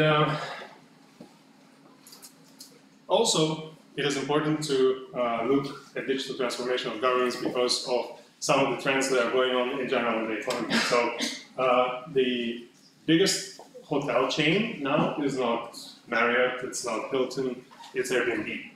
It's a platform company. The biggest retailer, at least in the Western world, is Amazon. It's a platform organization. One of the biggest providers of public transportation is not some kind of public transit company. It's actually either Uber, or in some places it's Bolt, it's an Estonian company. It used to be Taxify, now it's Bolt. It's also a platform company. It owns some fleet, but most of the fleet is not owned. It's basically people providing a service. And even human relationships are now organized through a platform company, Tinder, as an example. And it doesn't say Tinder, but if you know the logo, you know what it is. So even human relationships are online. They are mediated through some kind of platform companies. Why not government? So, just as an example, I come from Latvia, but I live in Estonia, and the Estonian government decided to use this kind of platform logic and also do sort of platform government, and came up with this idea of e-residency, to which I will return later. So, why small countries? Why I talk about digital transformation in small countries? I would say that just a casual observation without detailed study suggests that small states are relatively more successful, or small developed states, I should emphasize that, are relatively more successful in digital transformation. Why is this the case? So if we look at the European Digital Economy and Society Index, most of the states located here on the left-hand side that outperform the rest, well, the EU average is right here, are relatively small states. Of course, the Netherlands is small by territory, but it's not that small in terms of population. It's 16 million people. So Denmark, Sweden, also kind of relatively small compared I mean, it depends on what kind of scale you use, or what kind of definition of smallness you use. Ireland is also here, Luxembourg is here, Estonia is also here. So most of the small states outperform the larger states. So one of the reasons, or one of the variables that help us explain why this could be the case is availability of digital public. Well, that's another graph that suggests that availability of digital public services actually is much better in small states. Well, Croatia is a bit underperforming here, so you can also say that it's related to not only smallness but also to the level of development and institutional structures and different history of the country. But small states in general outperform larger states. So Germany is roughly here. Although I think, if we think of this, I think it was the UK somewhere here. So the UK is also performing quite well. And one of the reasons, of course, in order to utilize public services, digital public services, you need to have access to the internet. You need to have access to the infrastructure, otherwise you don't have really availability of digital public services. And this is one of the things that small countries outperform clearly in. So you see Malta, you see Luxembourg, you see Cyprus, you see Estonia, and a bit down here you see also Finland. So availability of internet infrastructure, both mobile internet and also landline internet, not landline, but wired internet, is much better in small states than in larger states.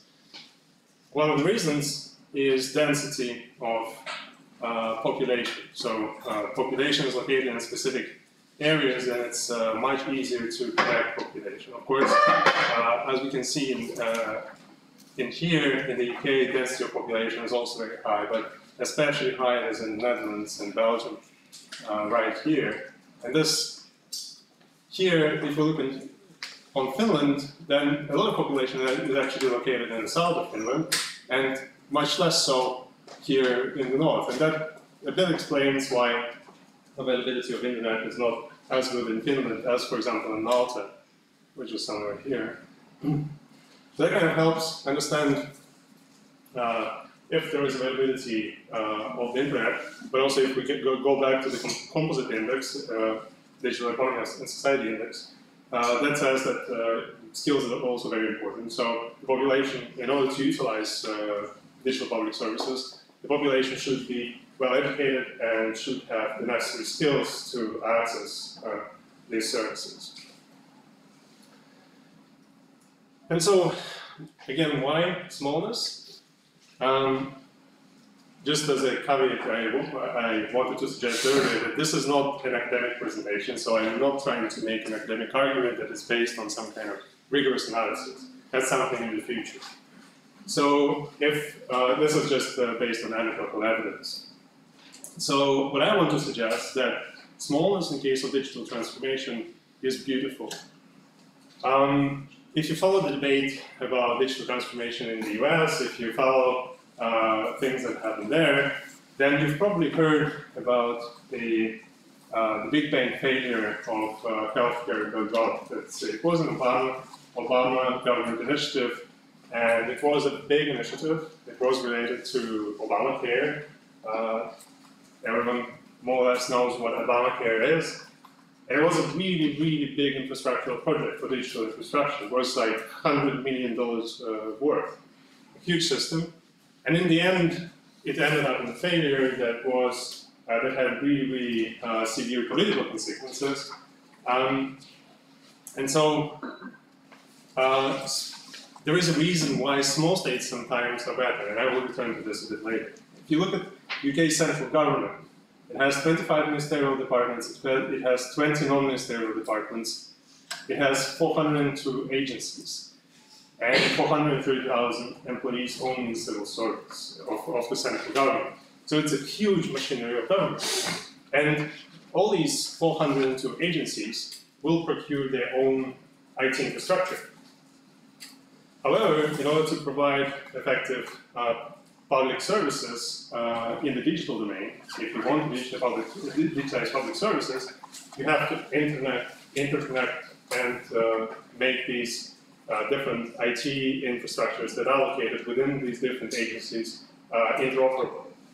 And imagine the scale of complexity when you have, for example, UK central government with 402 agencies, and then you have also local governments, and all these need to be interconnected, interlinked. These databases that provide data for specific public services, they need to be semantically aligned so that actually data that is provided from one database can be matched to data that is provided by another database. So all this complexity leads to really, really complex systems that is difficult to implement, especially if you try to do it on a really massive scale, if you really try to implement some really huge systems. And as one of the people studying, focusing specifically on mega projects, Ben Flutberg from Oxford, he says that, well, mega projects frequently fail because organizations that implement these mega projects will tend to underestimate certain risks or will not look at certain aspects of mega projects, and basically they underestimate complexity. And that's where smallness comes as an advantage. Basically, you reduce complexity and you deal with issues step by step. It is also connected to resource scarcity. Small states frequently, especially small states that are not rich like Luxembourg, they don't have enough resources to actually invest in huge projects. They have to tackle things one at a time. And this leads to sort of evolution of systems, gradual evolution of systems. And this in IT, although I'm not from IT myself, looking at things that are developing in IT, they talk about agility. They talk about gradual development. And that's very important. And that's where small states can be sort of a good example to follow also for larger states. You tackle things one at a time, you evolve systems gradually, you don't try to solve all problems at once. So what are the drivers for digital transformation? And right away I want to say that, well, depending on the drivers for digital transformations, you will get completely different outcomes. So of course, the primary driver for digital transformation is efficiency in service delivery and cost savings. And this is especially articulate in the context of small states. Small states have scarce resources, and they try to use different technologies, in particular digital technologies, to improve service delivery, but on the side of the government. Basically improve processes, make processes more efficient, and make service delivery cheaper. So this is an internal focus. It focuses basically on government efficiency. Then you can have effectiveness focus. And this can be also internal focus. Basically increased tax revenue and, for example, reduction of corruption. So by implementing certain technologies, you can, or by improving service delivery, you can improve tax revenue. And this is a clear case, for example, in Estonia. In Estonia, tax agency is one of the most progressive agencies within the state when it comes to digital transformation and when it comes to digitizing services. They have created services that are so good that 98% of tax declarations are actually submitted online. And when you submit a declaration online, it takes less time. It also takes less time for the organization, for the user of the service.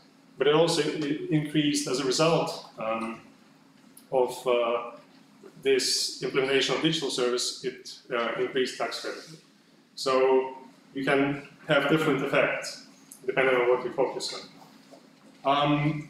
But then you can also focus on quality of service delivery. And this is a citizen focus. So you don't look at the internal processes, but you think, okay, what are the services that citizens really need? And what kind of ideas the citizens have about the service? What is that a citizen considers to be a good service, a good digital service? And you go from there.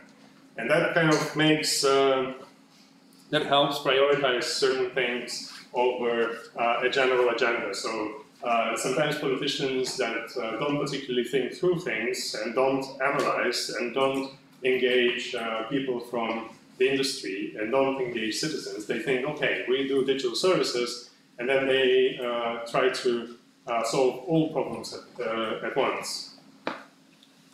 But focusing on specific citizen issues and focusing on services that are more commonly used will eventually lead to better results and better outcomes in terms of both efficiency on the government side and also quality of service on the citizen side. So I remember reading one short article about digital government digital service from the UK, where they argued that out of 900 services that exist in the UK that are provided to citizens, only something like 25 services cover 90% of service requests from citizens. So 25 public services cover 90%, 50 services cover 97%, or something like this. And so if the government focuses not on all 900 services and try to digitize all 900 services, but instead you focus on 25 services and improve those, then the benefit is much greater, both for the citizens and for the government. And then you can actually improve the service because you focus your resources. And this is particularly important for small states, that you focus your resources on where it's actually important. Another focus is, or another driver, is retaining relevance of public administration.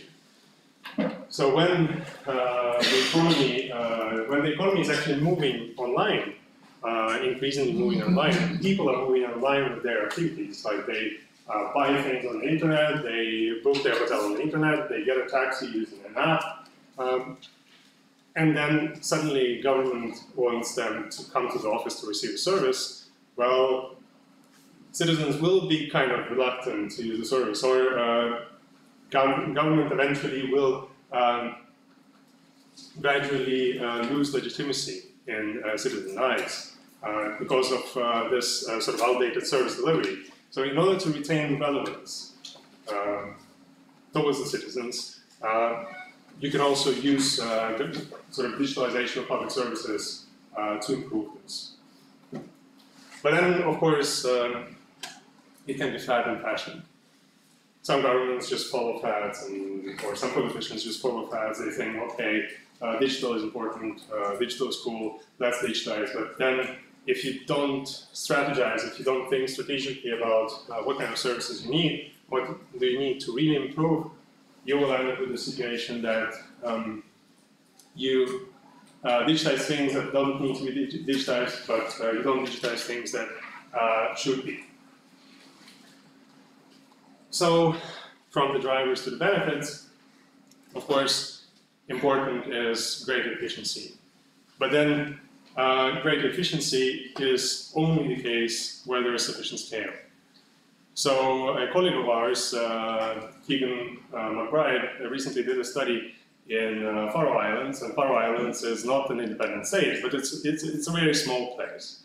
It's roughly 50,000 people population. And the government recently initiated a strategy on digital, also sort of digital transformation of government on this level.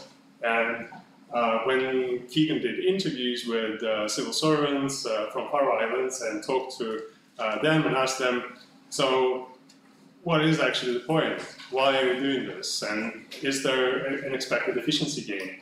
And some of them actually said that, well, if we really think about it, then there is very, very limited efficiency gain that we expect from this, especially on the government side. That the government is likely to spend more money on actually doing these digital services, especially in the short term, because their idea of providing services is that you still have to retain all other channels. You don't only digitize services and then abandon analog channels, but you keep analog channels, you digitize services, you have to do all this in parallel. So for a small administration, such as in Faroe Islands, digitization can lead to adverse effects, especially in the short term. Of course, better accessibility and service quality, if you focus on citizen needs. And here I can mention, of course, the example of Estonian internet elections, internet voting. This basically makes it possible for you to vote wherever you are. It doesn't matter whether you are in China or whether you are in India, in Australia, you can still participate in elections.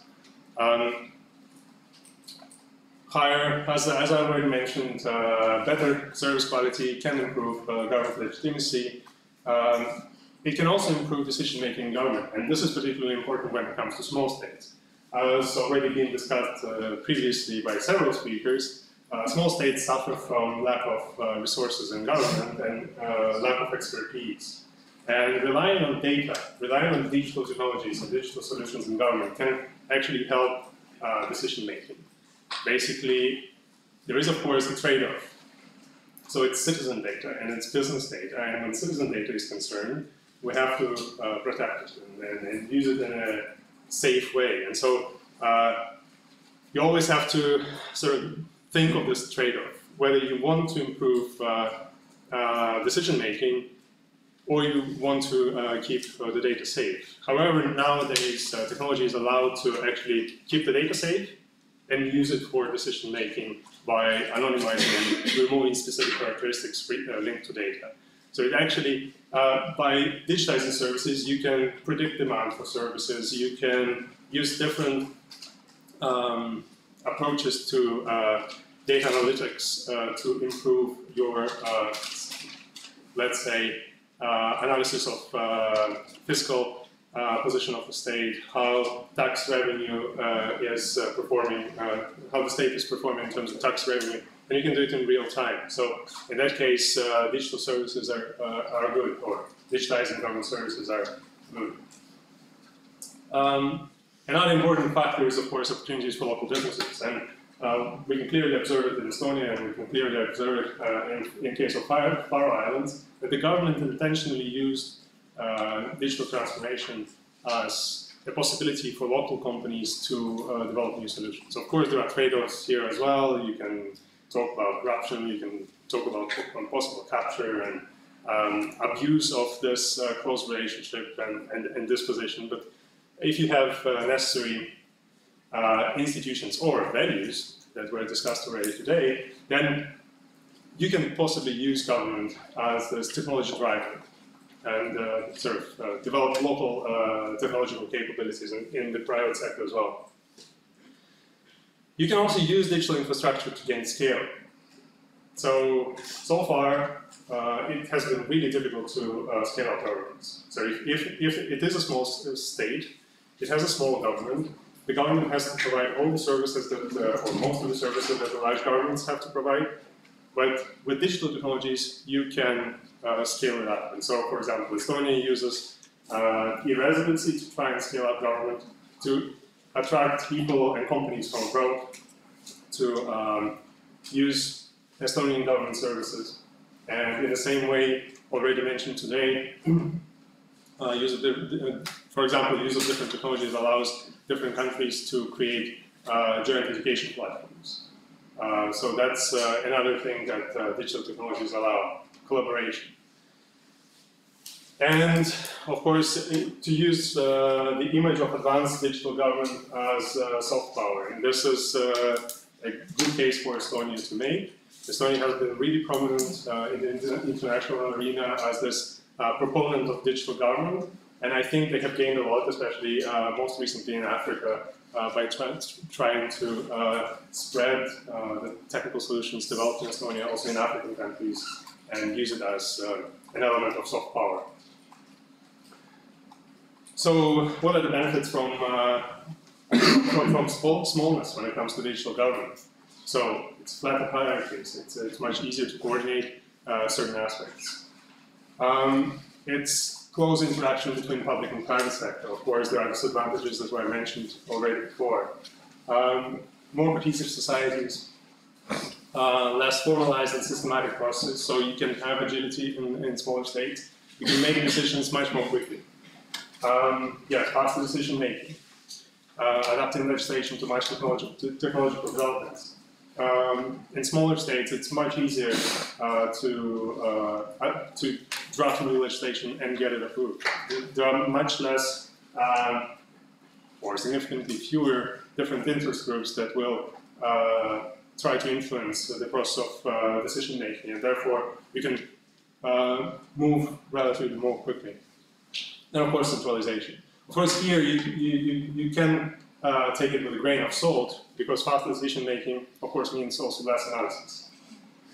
And sometimes you push through some legislation without actually thinking through the consequences of this.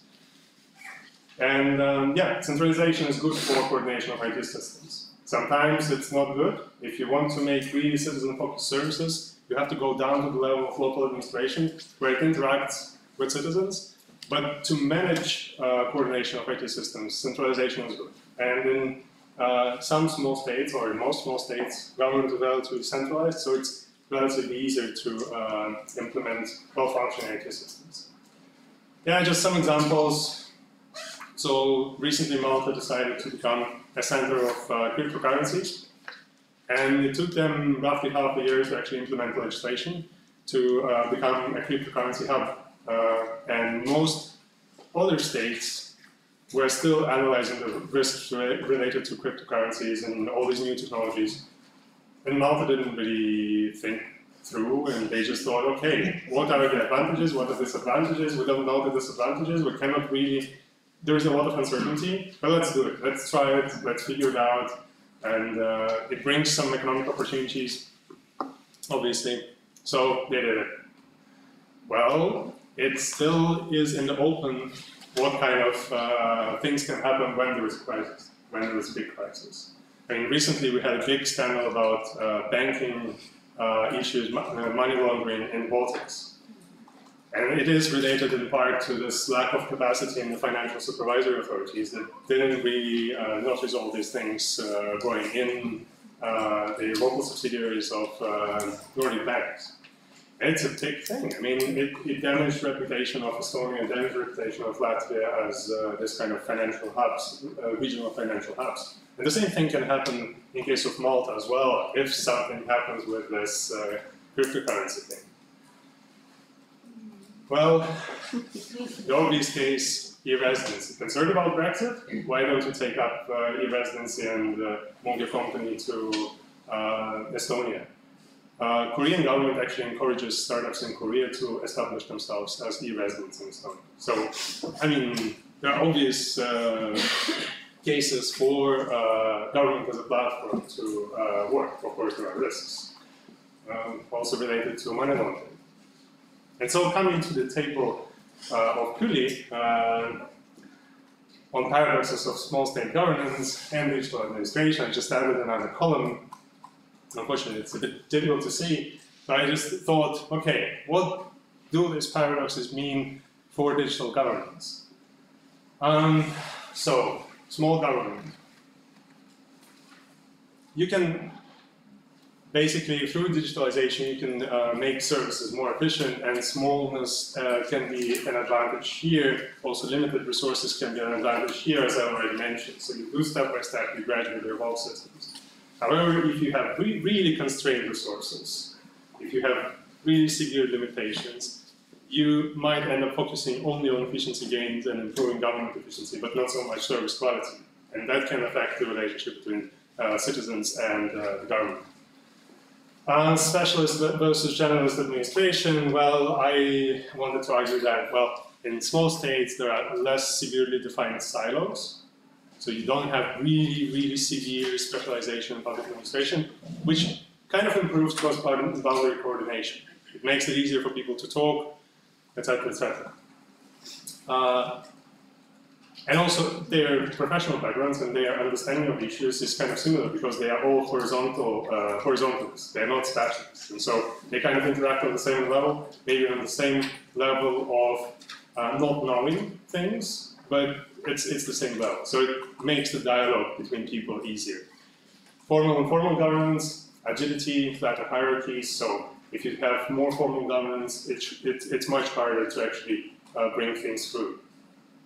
And centralized versus decentralized, of course, leading from the center, makes the approach to digitalization much more coherent. You don't have all these different departments, all this, or different states like in Germany that want to have their own IT systems. Every state wants to have their own IT system, and then trying to bring all these IT systems to interact, to talk to each other, is much more difficult than in smaller states. I think I'm running out of time. Yeah. 1 minute. So, last thing is challenges. Well, we discussed this with Judith earlier, but an important challenge is, of course, to go beyond the startup phase. It's easy when you have limited resources to start up, so you can compare it with a startup company, you have agility, you have all that, but then when you have to scale up, when you have to maintain this infrastructure, when you have to stabilize all things that are running, you have to have resources. And if you are fiscally constrained, if you are facing austerity, then it can be really hard, especially considering that economic cycles are much more severe in smaller states. You can have some difficulties in sustaining this digital infrastructure. Yeah, limited resources to develop digital infrastructure. Reliance on private infrastructure. So if there is no scale in the government, it is very likely that we will rely on external sources of infrastructure, such as Amazon Web Services, which poses certain risks in terms of data protection, also availability. If your contract is not specific enough and it doesn't say what kind of levels of availability are necessary, etc., you can have severe issues there. Security, limited cyber defense capabilities, and that's something we noticed in Estonia in 2007 when we had a massive cyber attack from Russia. Since then, we have established a cybersecurity defense center in Tallinn, which is an NATO center. So that kind of brought a positive outcome for Estonia. And over-reliance on digital can also affect provision of services through analog channels. So if you focus on efficiency and overemphasize digital, you can abandon some traditional channels of service delivery, but people still need those. Because there are people who do not use digital technologies, digital channels for different reasons. So that's the thing as well. And yeah, limited capabilities within the public sector and over-reliance on external contractors. That's also an important thing to think when you think about digitization in small states. I have a couple more slides, but I will stop here. If you have any questions, I will address those later. Thank you very much.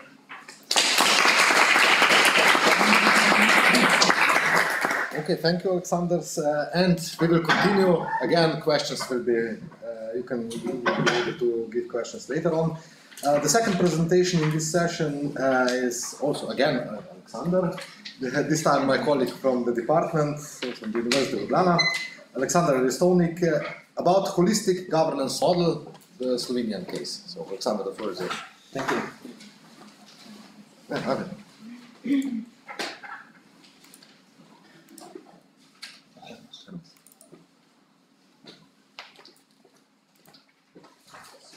Okay, thank you. So I was asked to present our main project at the faculty at the moment, I mean a national project, which is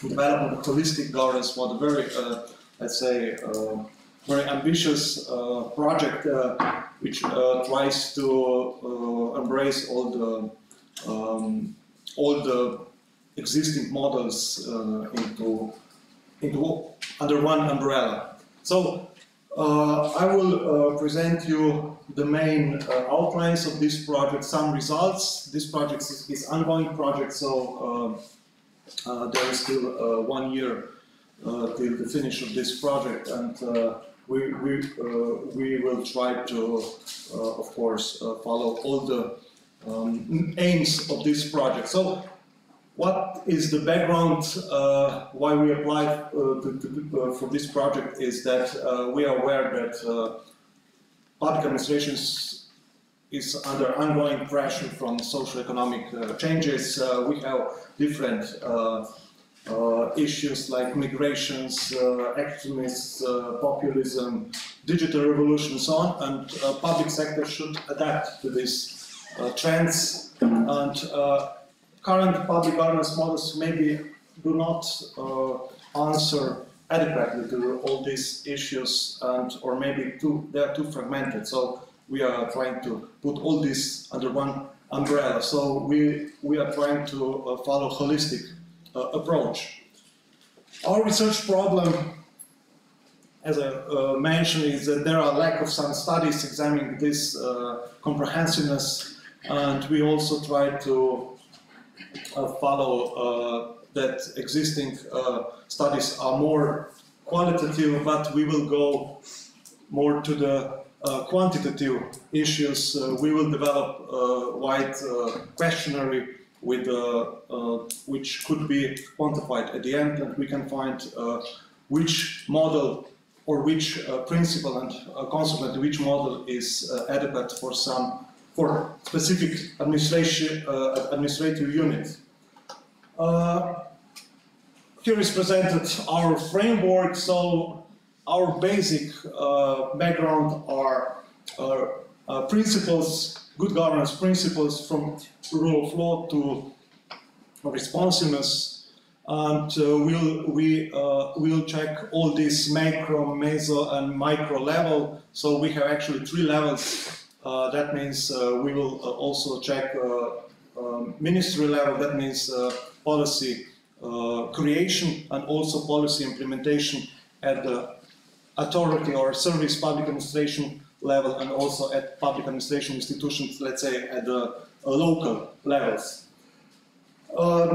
This is, let's say, background of our project, and we try to, as I mentioned, we will try to establish theoretical framework. We are already, we have done quite a few analyses. Then we will perform a tailored survey.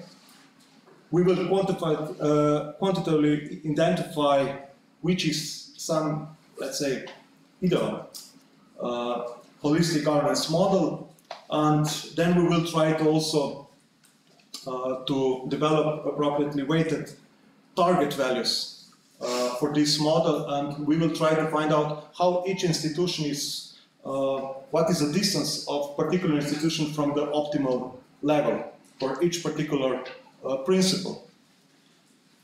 This is methodology. So we started with some theoretical starting point, wide literature review of public governance models. We implemented content analysis. I will show you some results as we already did. So content analysis from the Google Scholar and Scopus literature regarding governance models. And of course, then now we are in the phase of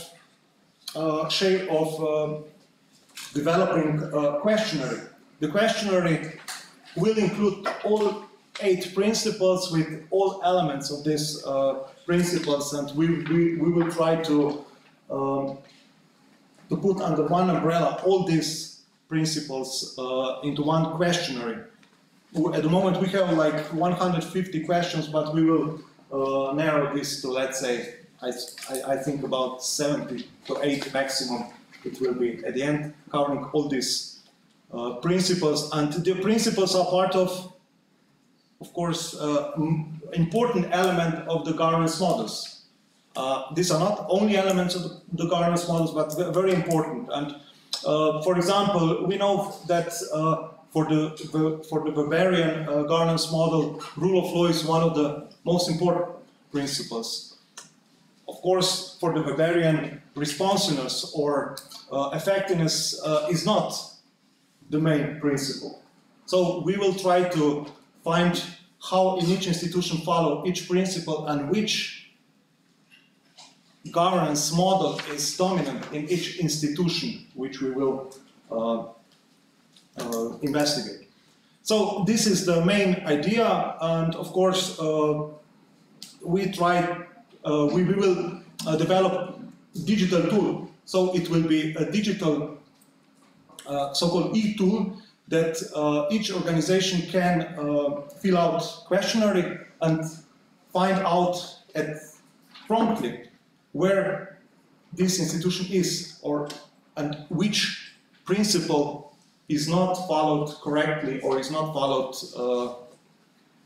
on a right way. So, and how far are from, let's say, participation, how far are we from the consensus, and so on. So this is the main idea, and of course we already checked all literature regarding governance models so far. We checked 7,000 scientific papers from Scopus database. However, we narrowed this great database to the relevant 488 publications.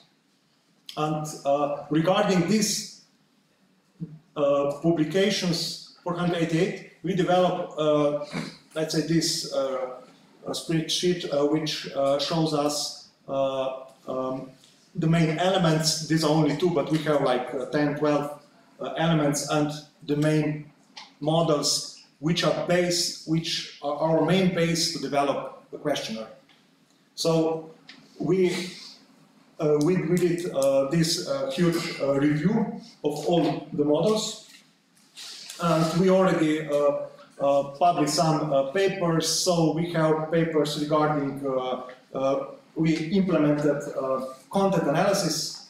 So content analysis is, let's say, quantitative analysis where you check occurrence of some words, terms, how often they are occurred, and we find out some interesting results. But firstly, let's check it that there is quite a significant increase of papers regarding governance, public governance models. So you can see that in the 80s there was quite a few papers, but in the recent decades the number of papers regarding governance models increased significantly.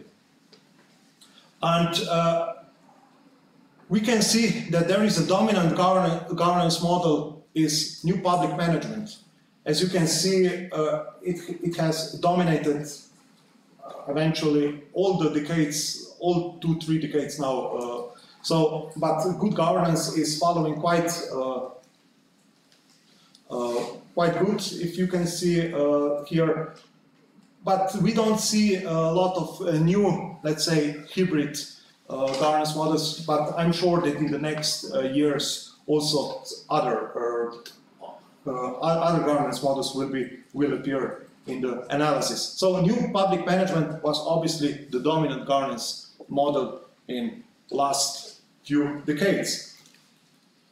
We also then concentrated or focused on some particular issues like sustainability. We find out that sustainability, which is of course interrelation between social, economic and ecological issue, sustainable issue, we can see that good governance, this is the model which is closely, narrowly related with the sustainability.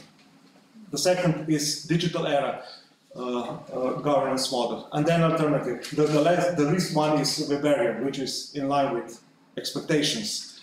Then we also checked all this literature review regarding which principles are most common principles in our literature so far, and we could find out that efficiency and effectiveness are dominant principle, followed by accountability.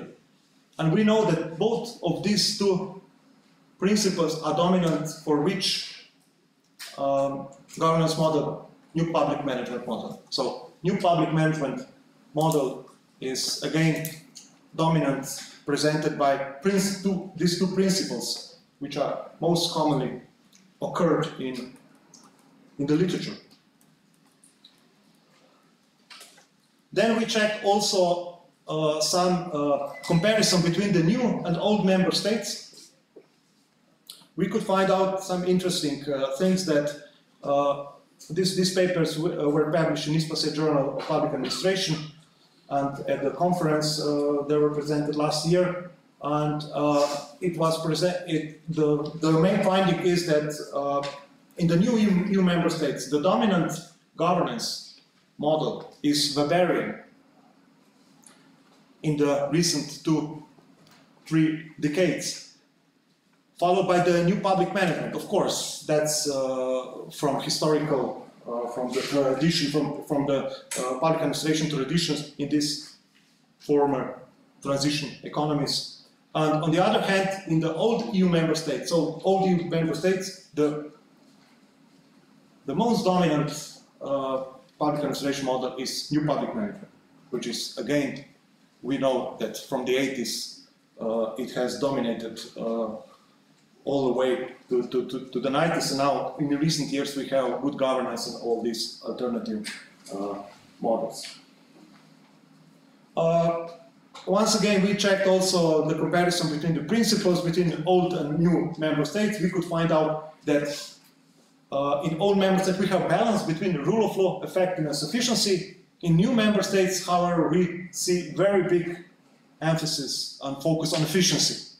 You know, because new member states wanted to implement new public management, you know, privatization and focus on the results and decentralization and so on. So this is also in line with our expectations, so that new member states follow this principle. So this is our timetable. We are now somewhere here. So we are now developing questionnaire. We will execute the first interviews or questionnaire. We will go on terrain probably in June.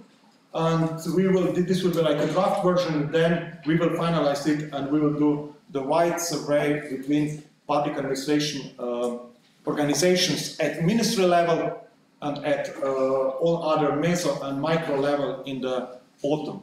And then we will try to find out what are optimal, what's optimal and what's current situation in each organization, and where they should change their governance in particular way. For example, maybe in some organization participation is lacking, or consensus, and we will try to identify how to change their governance to achieve this to achieve the required level of consensus or participation in particular organization. So we will try to do that. So these are some results from our analysis so far, very general. However, you can read our papers. So we could find out that public governance models gained a significant influence of scholars and also of the public administration in general. Then we could find out that all member states covered great coverage of public governance models, which is, of course, in line with our expectations. Great potential regards governance principles, so we will follow governance principles. We will. There are also country-specific studies. Many literature is focused on some country or some particular part of public administration, public sector, and we will try to merge this in our wide questionnaire, which will be a useful tool. It will be developed e-tool, and this tool can be also used in other states. So this tool is firstly will be developed for the Slovenian public administration, for the Slovenian public sector, but in the second stage it could be also disseminated in other countries, and then we can compare the results. So we have a project website. It's Project Hermes. That's the name of the project. And of course, for those students or lecturers who are interested, there will be a special issue regarding governance models in the CEPR, our journal, Central Eastern Europe Public Administration Review. So you are welcome, and you can also find our flyers, which are there, and it will be disseminated a bit in the audience. And of course, we can see a lot of possibility for cooperation for international arena for all the participants here to join and to to exchange ideas regarding this project. Okay, thank you.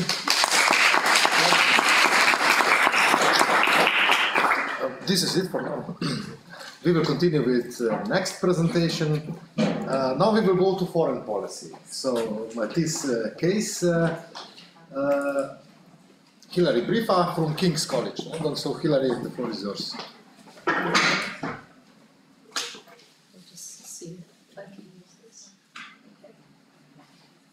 Can everybody see me behind here? No, I'm not very big, but small state, small person.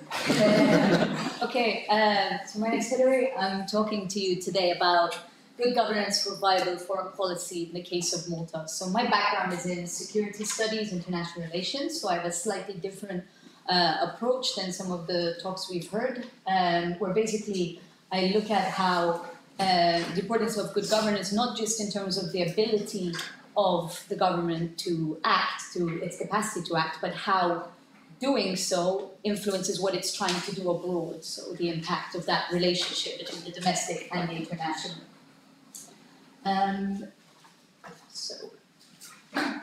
My case study is going to be Malta, which is a great case study in my opinion for small states because it conforms to every single kind of definition, so I avoid that problem because everybody it ticks all the boxes. So I use some of the criteria that Baldur Thorhallsson outlines in terms of what constitutes a small state, and just to give some background to Malta for those who might not be quite so familiar. It has a small fixed size, so its population is just 460,000. Its territory is only 216 kilometers squared, but combined that makes Malta the 10th most densely populated country in the world. So a lot of people in a very small space. It has a small political size in the sense that it has a small military, less than 2,000 people, limited pool of candidates to choose from in terms of conducting affairs, unusually high political participation, so it has the highest non-compulsory voter turnout in the world, 92%.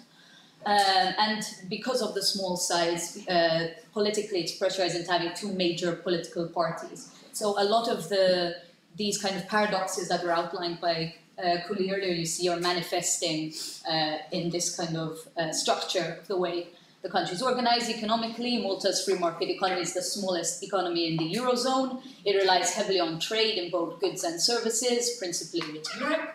And it produces less than a quarter of its food, has limited freshwater supplies, and has few domestic energy sources. So its economy, like many other small states, is very dependent on foreign trade, manufacturing and tourism. So its resources, pretty much its human capacity, and the limited pool of that as well. And it has a small sovereignty size, although it has maintained democracy and elections for regularly since its independence. So these are the qualities that of the country which conform to a lot of the discussion we've had so far in the way small size manifests. And like a number of small states, it doesn't mean that this has resulted in unlimited problems, but actually we see that like a number of other successful small states like Malta, Bahrain, Singapore, successful policies have actually enabled it to be a very strong and resilient country. So although it has its inherent vulnerabilities through policy choices and through policy nurture, it has quite, in the Eurozone we see it's actually quite a strong economy. It currently has the highest economic growth in Europe. So that's some background to the country that I'm going to be talking about as my case study. I'm going to pause and talk a bit about the small state theory in terms of its approach internationally. We find in the literature, in security studies, international relations, that small states seek to do two things: to maintain their autonomy, their sole independence without being taken over by another power, and to increase their influence. So how much can you also then influence others around them? Depending on the conditions and the environment that a state finds itself in, it will then choose whether to take a more passive role or a more active role engaging in the international system. And I'm going to focus mostly today on the second aspect, the influence aspect. Autonomy is more the sense of what policies does it take for its own security. So is it a neutral state? Is it a bandwagoning state? Things like that. which are one side of looking at it. I'm going to focus more on the influence side. So how do you actually project what you want in the international system? And there are two theories that are particularly relevant in small state studies that relate to this. One is the idea of status seeking, and one is the idea of a smart state strategy. The first one, status seeking, I like to use this quote from Hobbes, who's one of these old famous theorists in international relations. I think seeing a few of you nodding at, I'm giving people traumatic memories of studying for their exams, I think. But Hobbes states that in the nature of man, we find three principal causes of quarrel. First, competition. Second, diffidence. And third, glory. The first makes me invade for gain, the second for safety, and the third for reputation.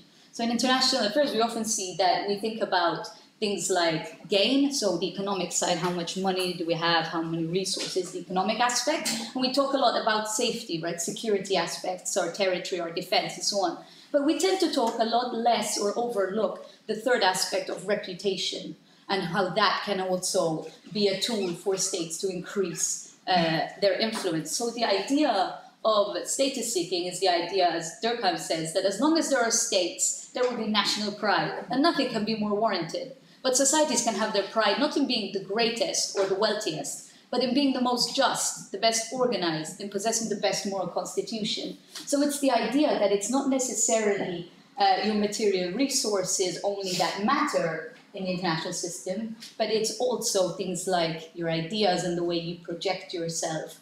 And a really good example of this, so it's the idea that being a great power is to be reckoned with, to be mighty, but for a small state, you can get status through ideas, through morals, to being noticed and seen. A great example is the Nordic countries. So I have a few in the room who might recognize some of the faces here, but Obama said in 2016 that I really do believe that the world would be more secure and more prosperous if we just had more partners like our Nordic countries. There have been times that I've said, why don't we just put all these small countries in charge for a while and they could clean things up.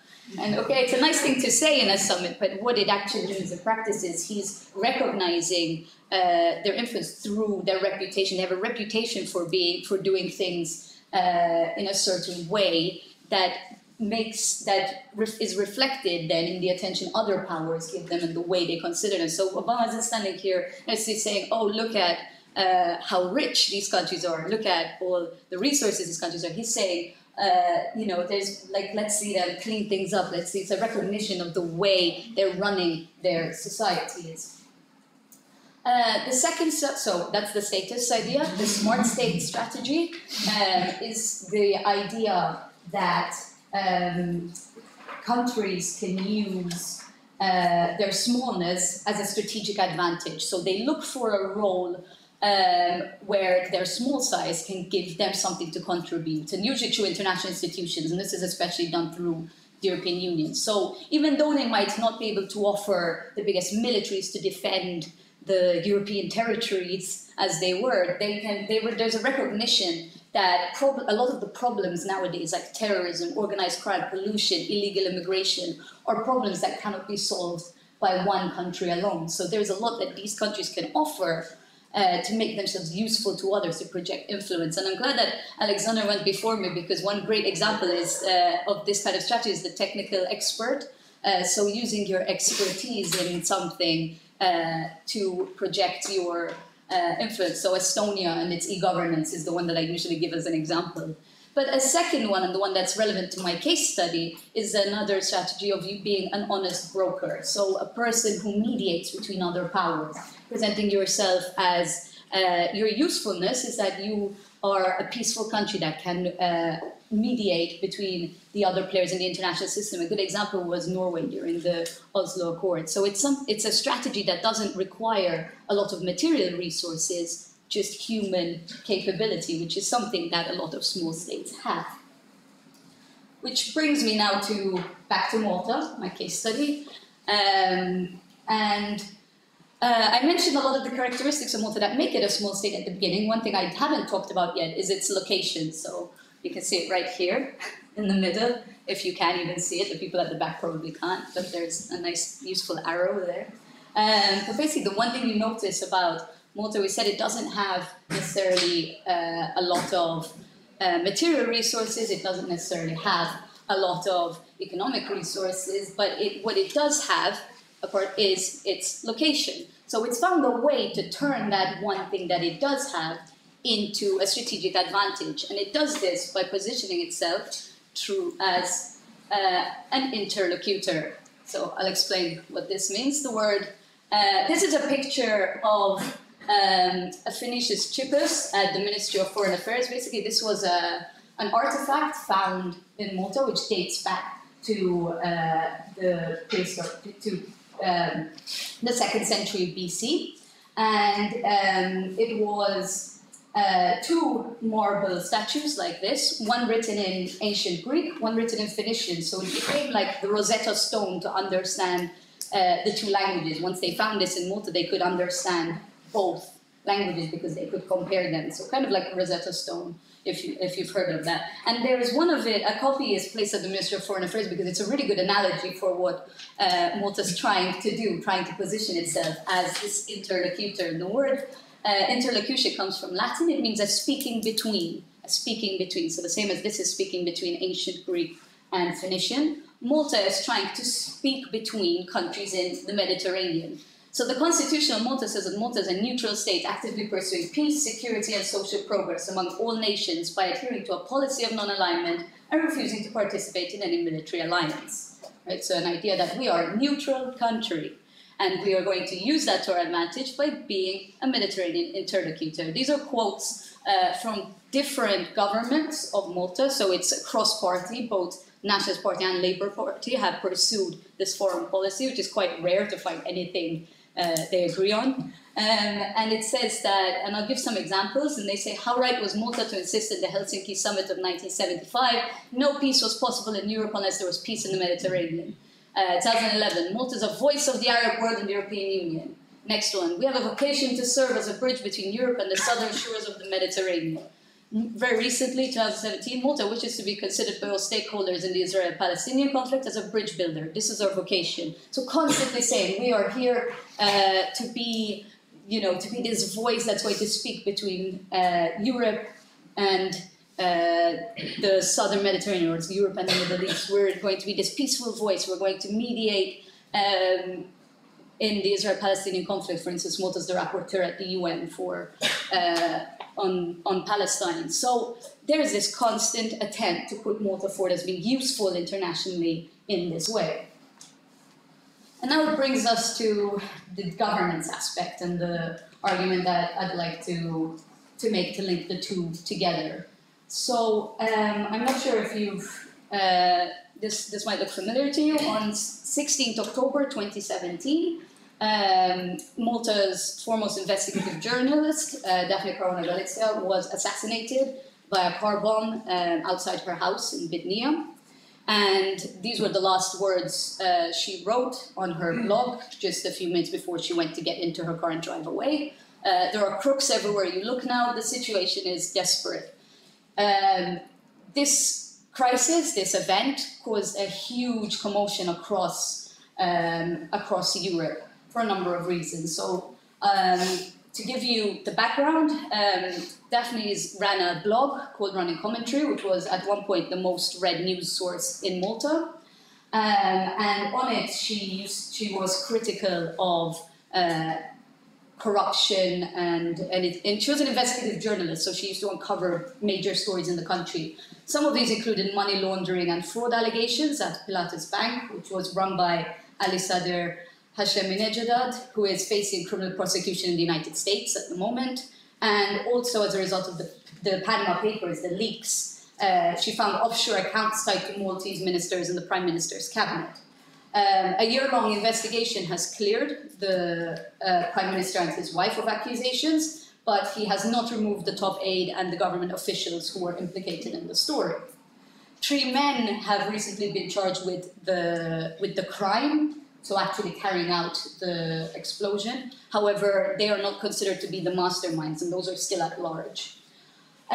So why is this problematic? Well, European Union officials have said that the nature of Maltese politics and society and the way the government is run is what made the assassination possible. So they said there is a tolerance of corruption and improper way of conducting governance, which created the conditions for this to happen.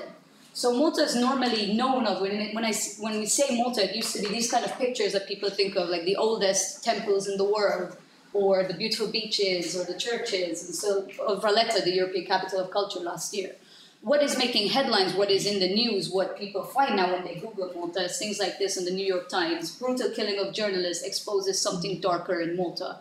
This is the conversation that people are having about Malta, not about the beaches and the temples and so on. So in 2017, in 2017, Ana Gomez, and one of the MEPs in the European Parliament, led a mission to Malta to examine rule of law and progress in preventing money laundering, and she said that the culture of impunity in Malta fosters corruption, organized financial criminality, and state capture. And it was that culture that created the conditions for the murder of Daphne. State capture is a term to refer to the idea that institutions are captured by private interests. And in a small country, if you can capture if you can capture the interests of the party that's going to be in government, suddenly you capture all the levers of power of a European Union member state. So Malta's EU membership makes it more attractive for this because in things like the Council of the European Union, the Commission, and Parliament, small states actually wield disproportionate influence. So the small size actually makes it even more attractive to these kind of interests. And the concern is problematic. Why is this a problem? Why does Europe care? Why can't we say, Malta allegedly has governance issues, they should, it's their problem. Well, it's because there's a recognition, but as Ana Gomez puts it, that what's happening in Malta concerns us all, not just in Malta. We're discussing money laundering, corruption, even our own security. So because of the transnational nature of these problems, issues to do with the governance of one country actually impact on a wider scale. To give an example of one of the issues, since we're talking about money laundering, one of the things that people are critical of is that Malta is one of several dozen countries, it's not just Malta who does this, but who have launched a golden visa program. So essentially the idea that for a certain amount of money and investment, you can buy a passport and become a citizen of the country. Critics say that without controls on this, the program can be used by tax evaders, money launderers, organized crime figures, who might find it useful to be able to cross borders on short notice. And if you gain a Maltese passport, you're not just gaining a passport to Malta, you're gaining a Schengen passport that gives you access across European borders. So this is one of the kind of programs that are sparking controversy and conversations, especially since it wasn't in the government's manifesto before being elected. There are a number of issues that arise as a result of that. This incident is a perfect example to demonstrate. First, it's the idea that impunity drives a cycle of violence. So even, for instance, Daphne, before she was assassinated in the past, she had her dog's throat cut, her door set on fire. And she died without access to her bank accounts because she had 43 libel cases against her, and the economics minister froze her bank account. So the idea that impunity, if it's not handled right, drives this cycle of violence. Second, it's problematic more widely for the European Union because the European Union is considered to be a safe haven for freedom of speech and for the rights of a journalist. So the European Commission spokesman Margherita Stina said, the right of a journalist to investigate, ask uncomfortable questions and report effectively is at the heart of our values and needs to be guaranteed at all times. So the killing of Corona Galizia was actually significant because it was one of the first times and the only times that a journalist was actually assassinated in the West. The last time that it happened so publicly was in 1996 in Ireland, when Veronica Guerin, an Irish crime reporter, was murdered by drug lords. Otherwise, these are the kind of news stories that we normally associate with what's happening in Pakistan, India, Bangladesh. It's not something that's considered to be something happening in the European Union club. And so at this time, Malta had the presidency, the revolving presidency of the European Union, and was also chairing the Commonwealth of States. So the values in the charter of these organizations say we're going to include transparency, good governance. So it detracts from there's a cognitive dissonance there between what is happening and what the country says it stands for.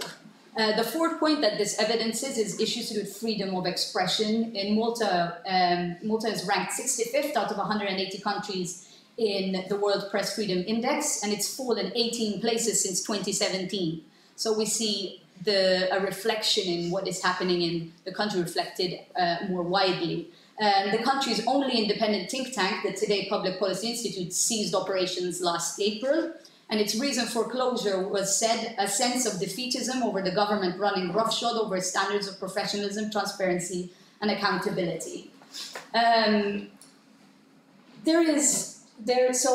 put in this quote by the OSCE representative who says, each time a journalist is killed, a pillar of democracy crumbles. So there are wider implications of this action for journalism and freedom of expression.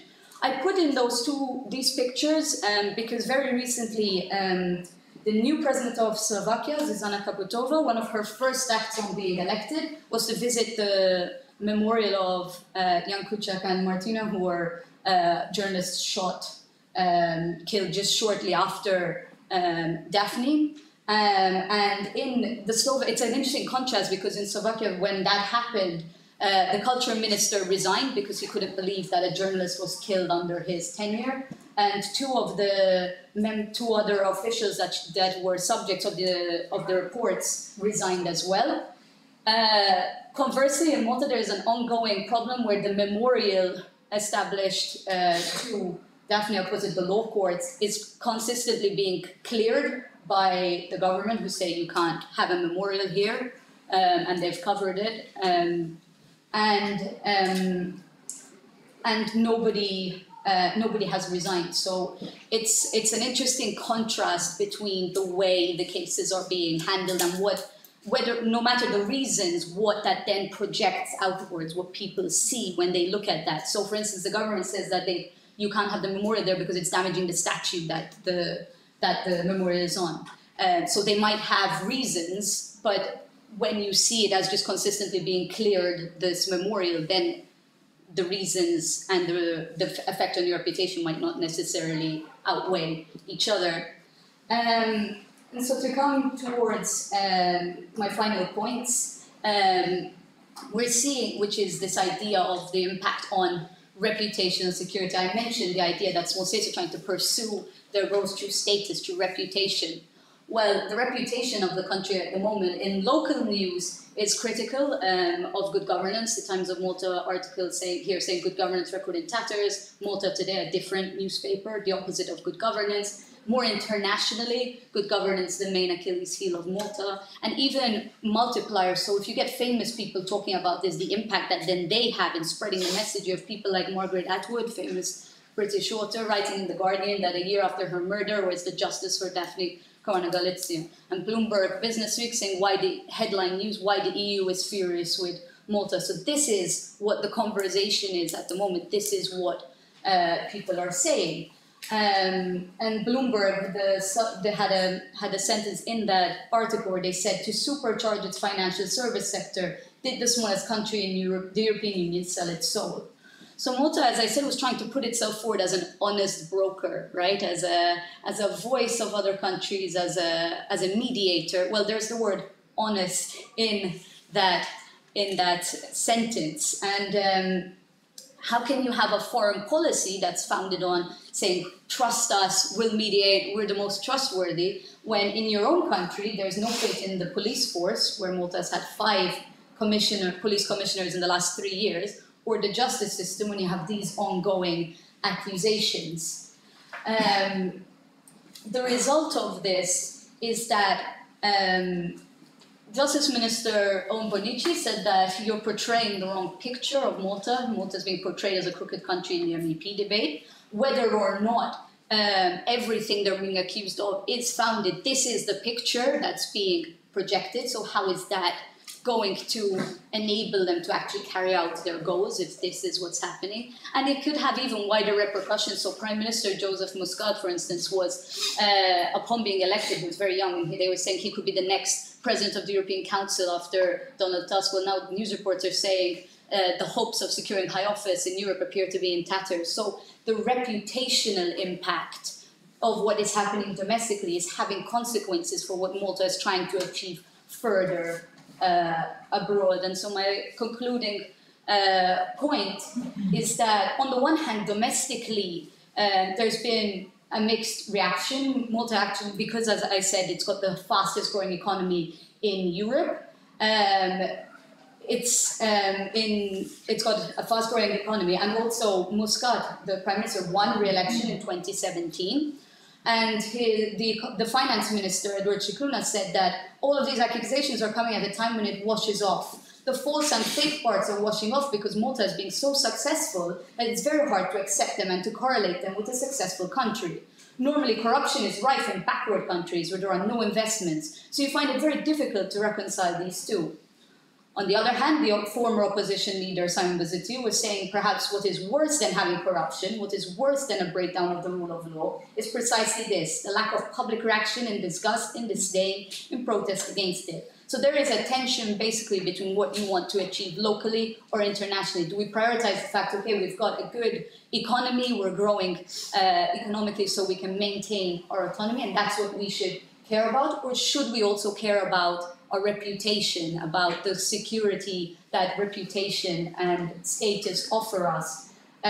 In which case, if Malta is basing that on being an honest broker and trying to build a foreign policy based on credibility, they also need to care about the impact on reputational security, not just economics. Thank you.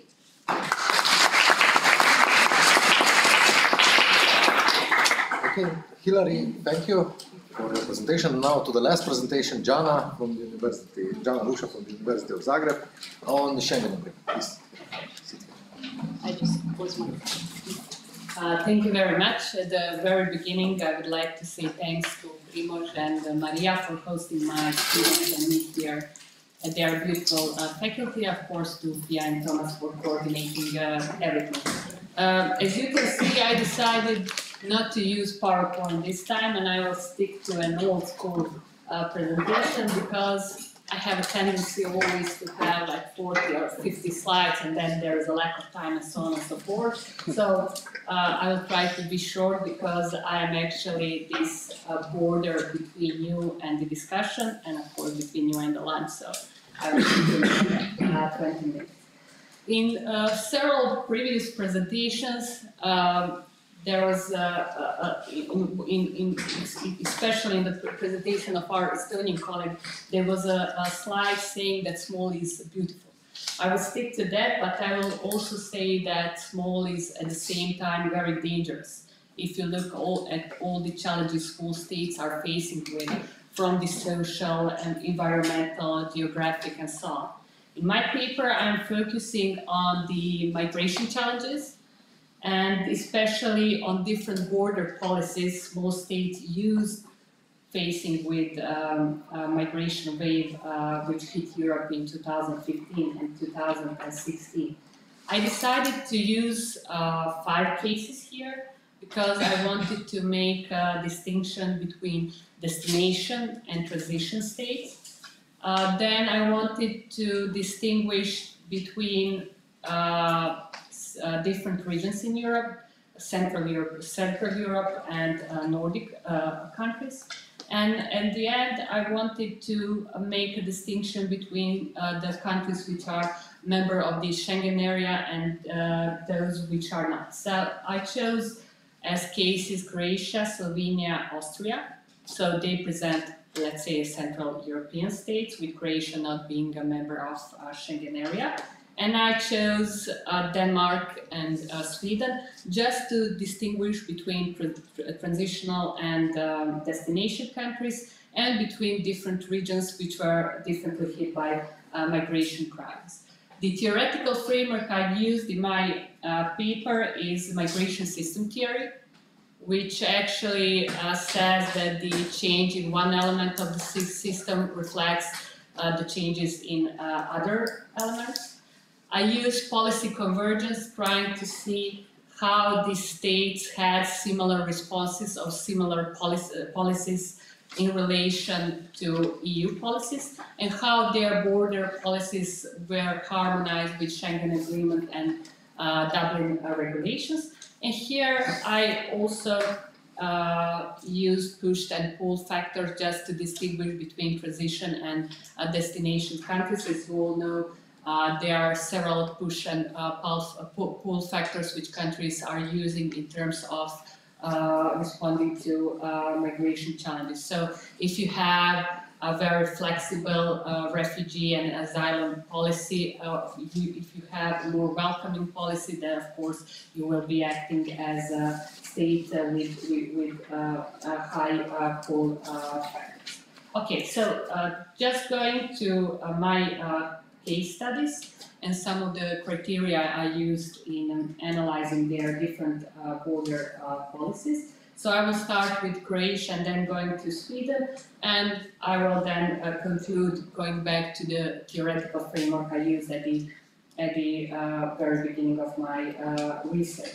So actually Croatia, which is a country positioned between Mediterranean, Central Europe and the Balkans, was mostly a transitional country during the migrant crisis.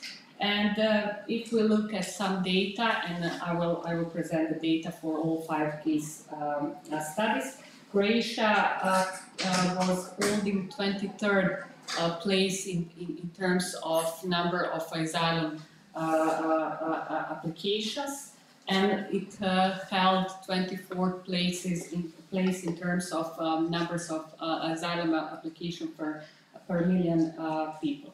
This actually shows that Croatia was mostly a transit country, and that with its border policies, it actually presented a huge challenge also for the European Union and its migration policies.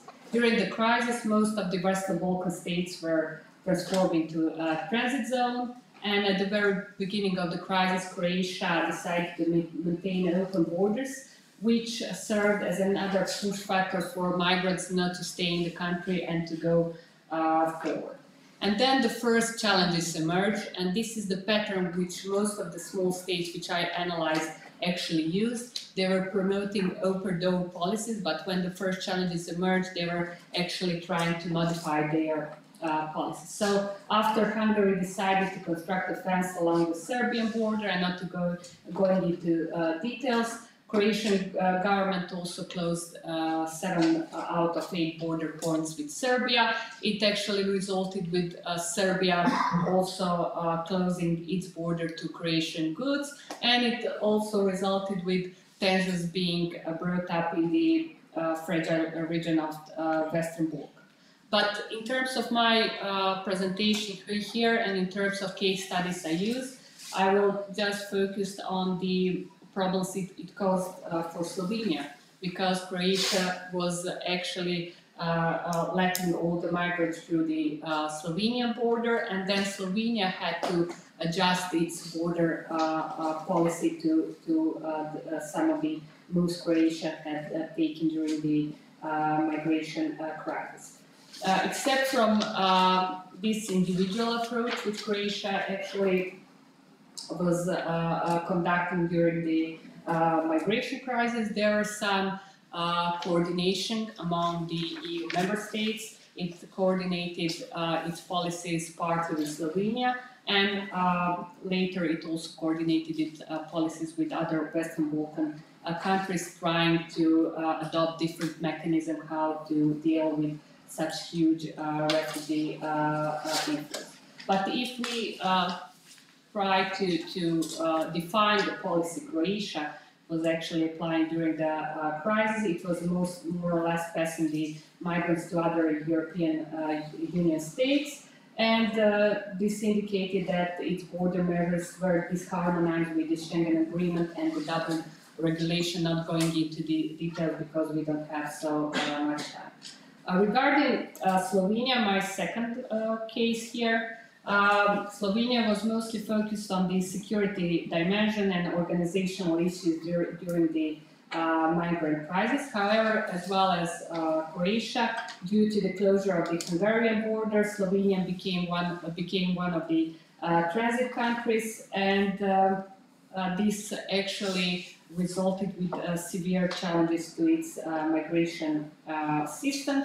And after Austria proposed the daily intake of 2,500 asylum applicants, it definitely put pressure on Slovenia. And as I already mentioned, in Croatia case, with letting all the people go to crossing the Slovenia border uncontrolled, this resulted with Slovenia also taking some border measures and resulting in different borders policies coming from Slovenia. So Slovenia decided to send the army to the border, to put razor wire also on the border. And this shows that it also took individual measures, but tried to harmonize its policy later on with Croatia. In terms of asylum application, Slovenia was positioned at the 22nd place, which also shows that more or less Slovenia was a transit country during the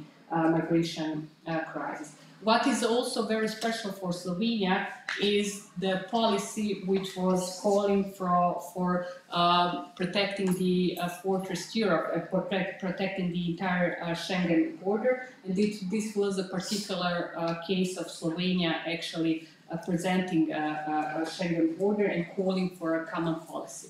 But when Slovenia saw that other countries, small countries from the Western Balkan region, are actually applying their individual policies and they are more focused on their national interests, it also reacted in the way I already presented.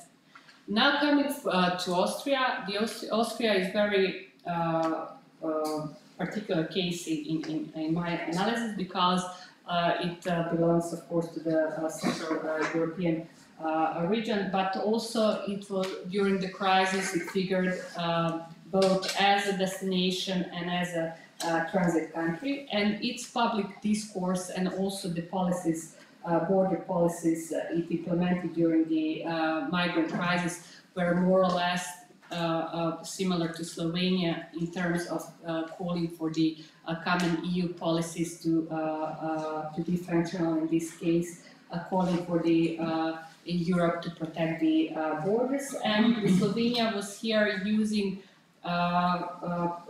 very familiar foreign policy strategy. Austria was using a very familiar foreign policy strategy of small states.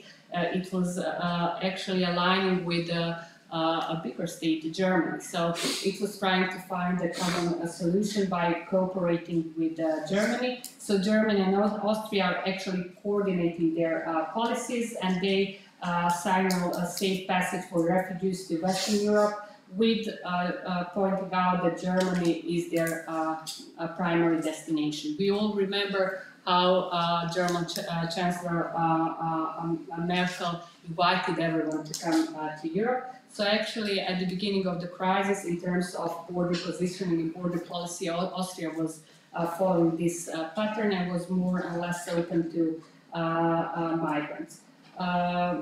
Then after these issues appear in the region of Western Balkans, with Hungary closing its border, with Croatia partly closing its border with Serbia, and with Slovenia implementing border controls. Then also Austria actually turned its initial welcoming approach into a closer border approach, and it established a maximum ceiling of 1.5% of the population for the number of asylum seekers to be admitted into the procedure.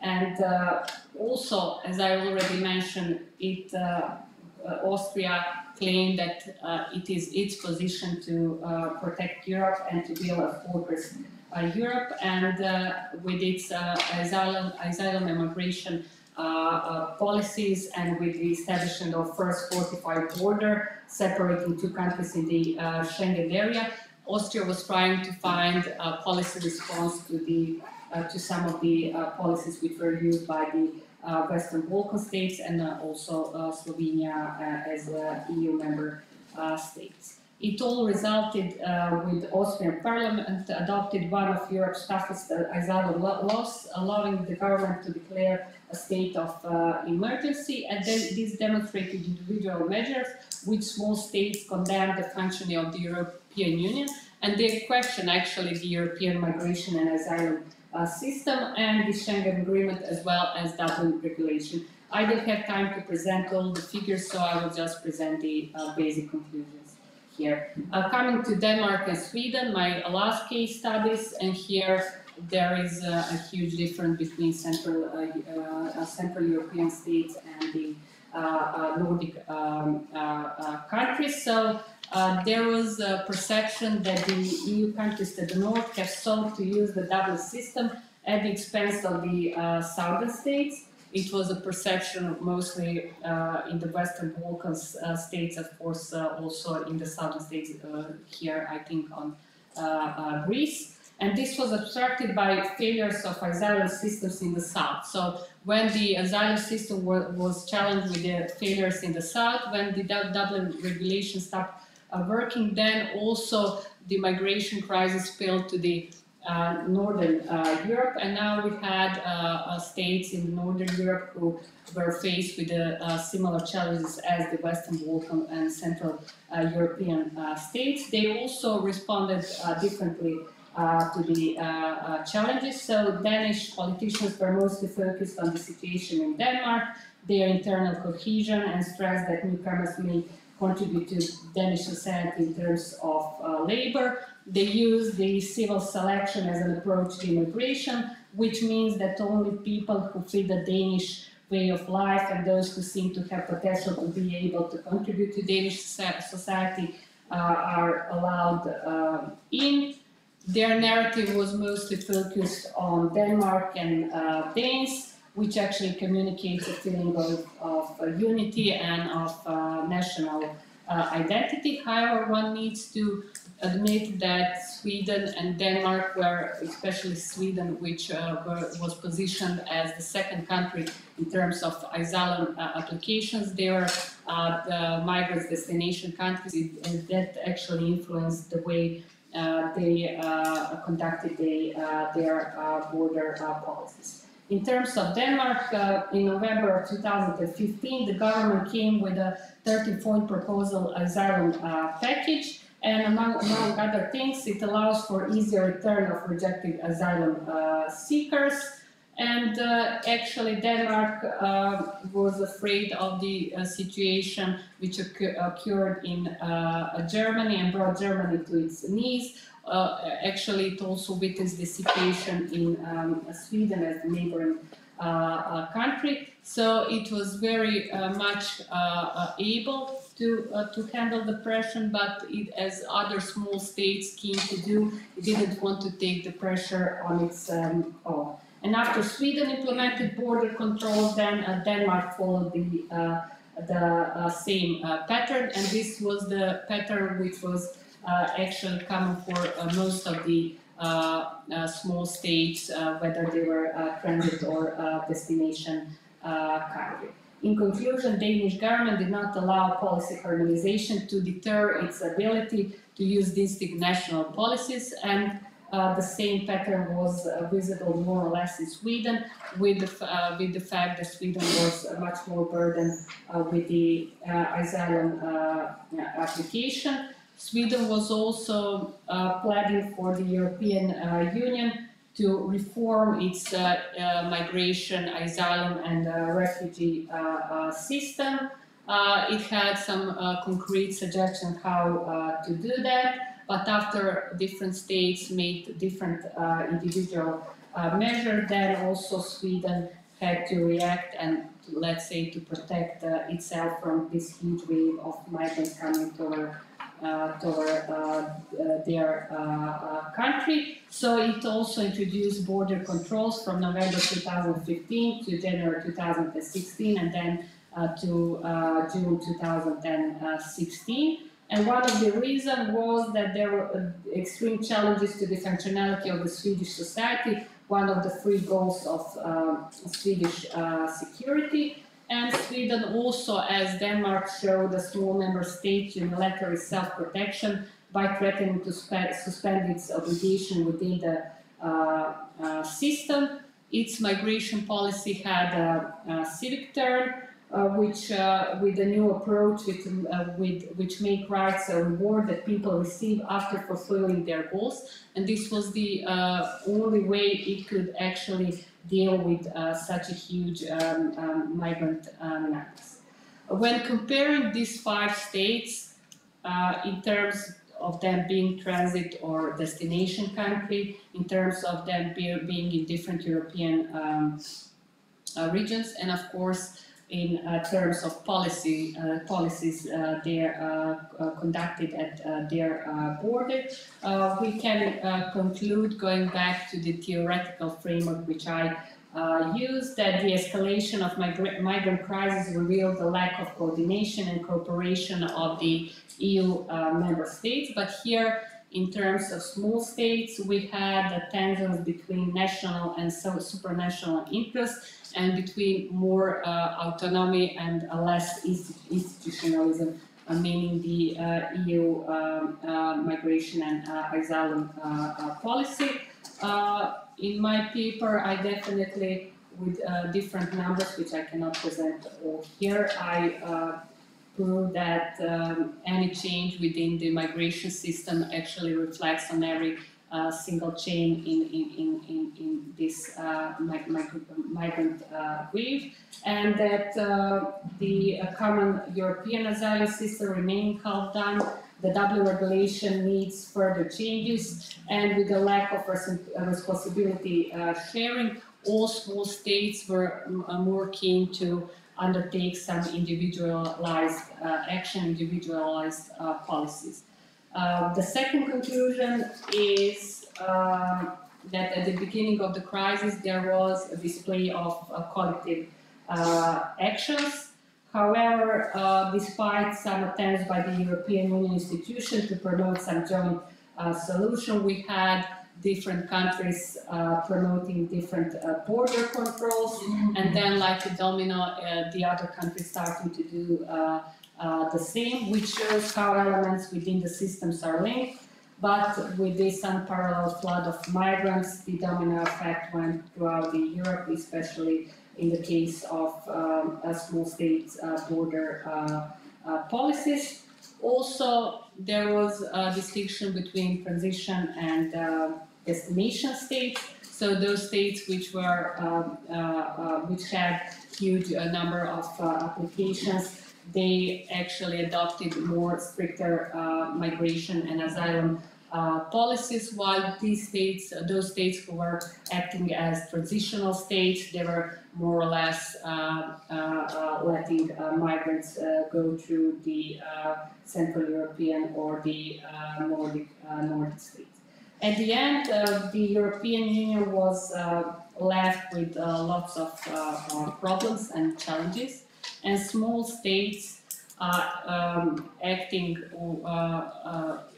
actually proving that small is very dangerous. They challenge also the entire European Union asylum and migration system. So if we take a look at the Schengen system, it is established by creating a continent without the borders.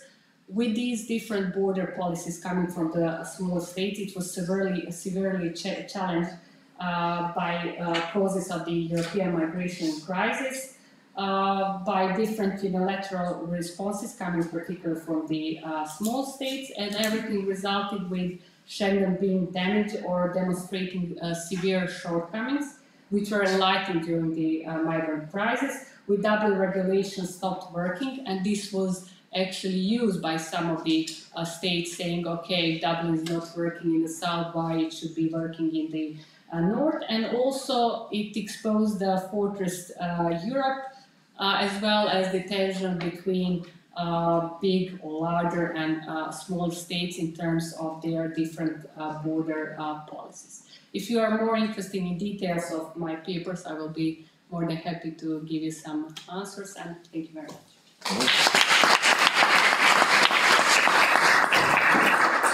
Thank you, Jana. Now we have finished with all 4 presentations. Any questions?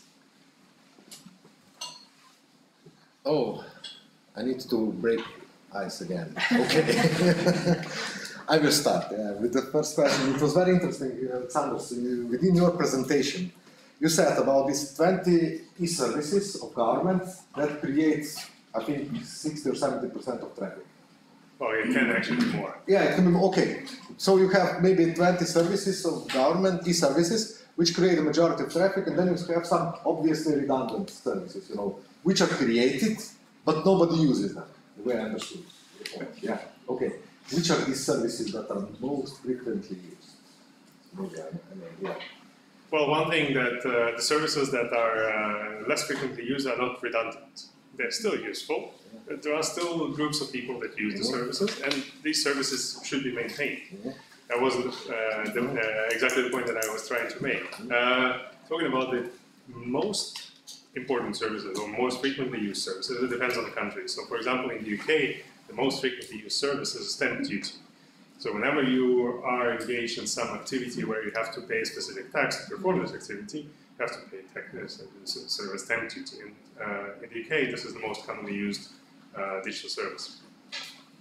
In Estonia, the most commonly used service is prescription, drug prescription.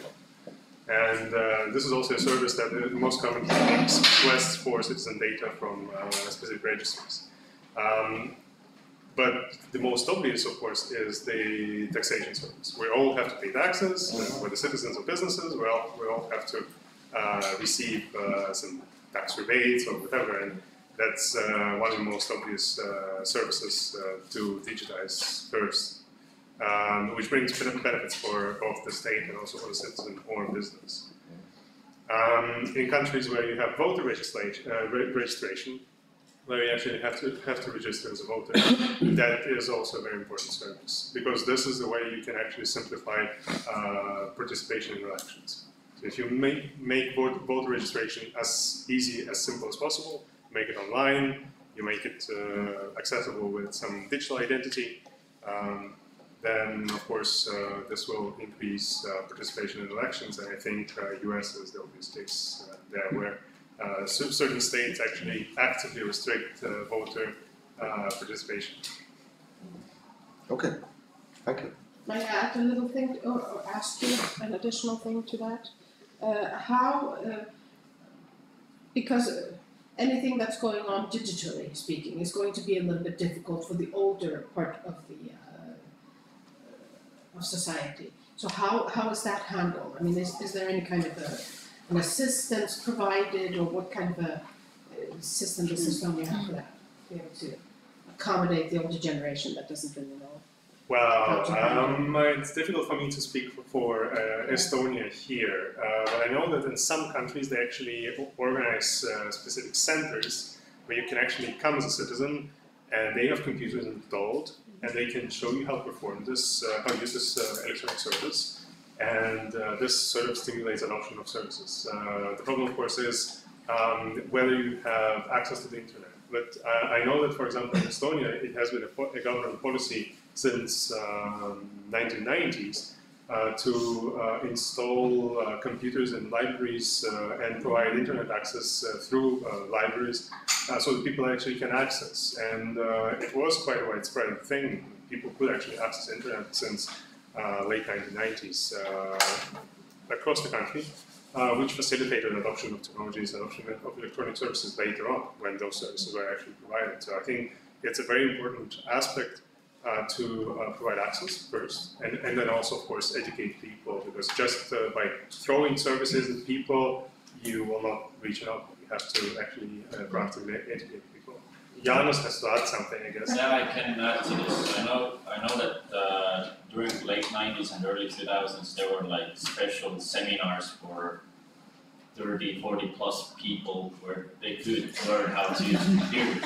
I'm really old. No, back then we were 40, huh?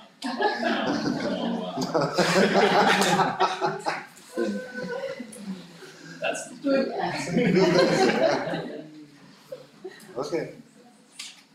Any question?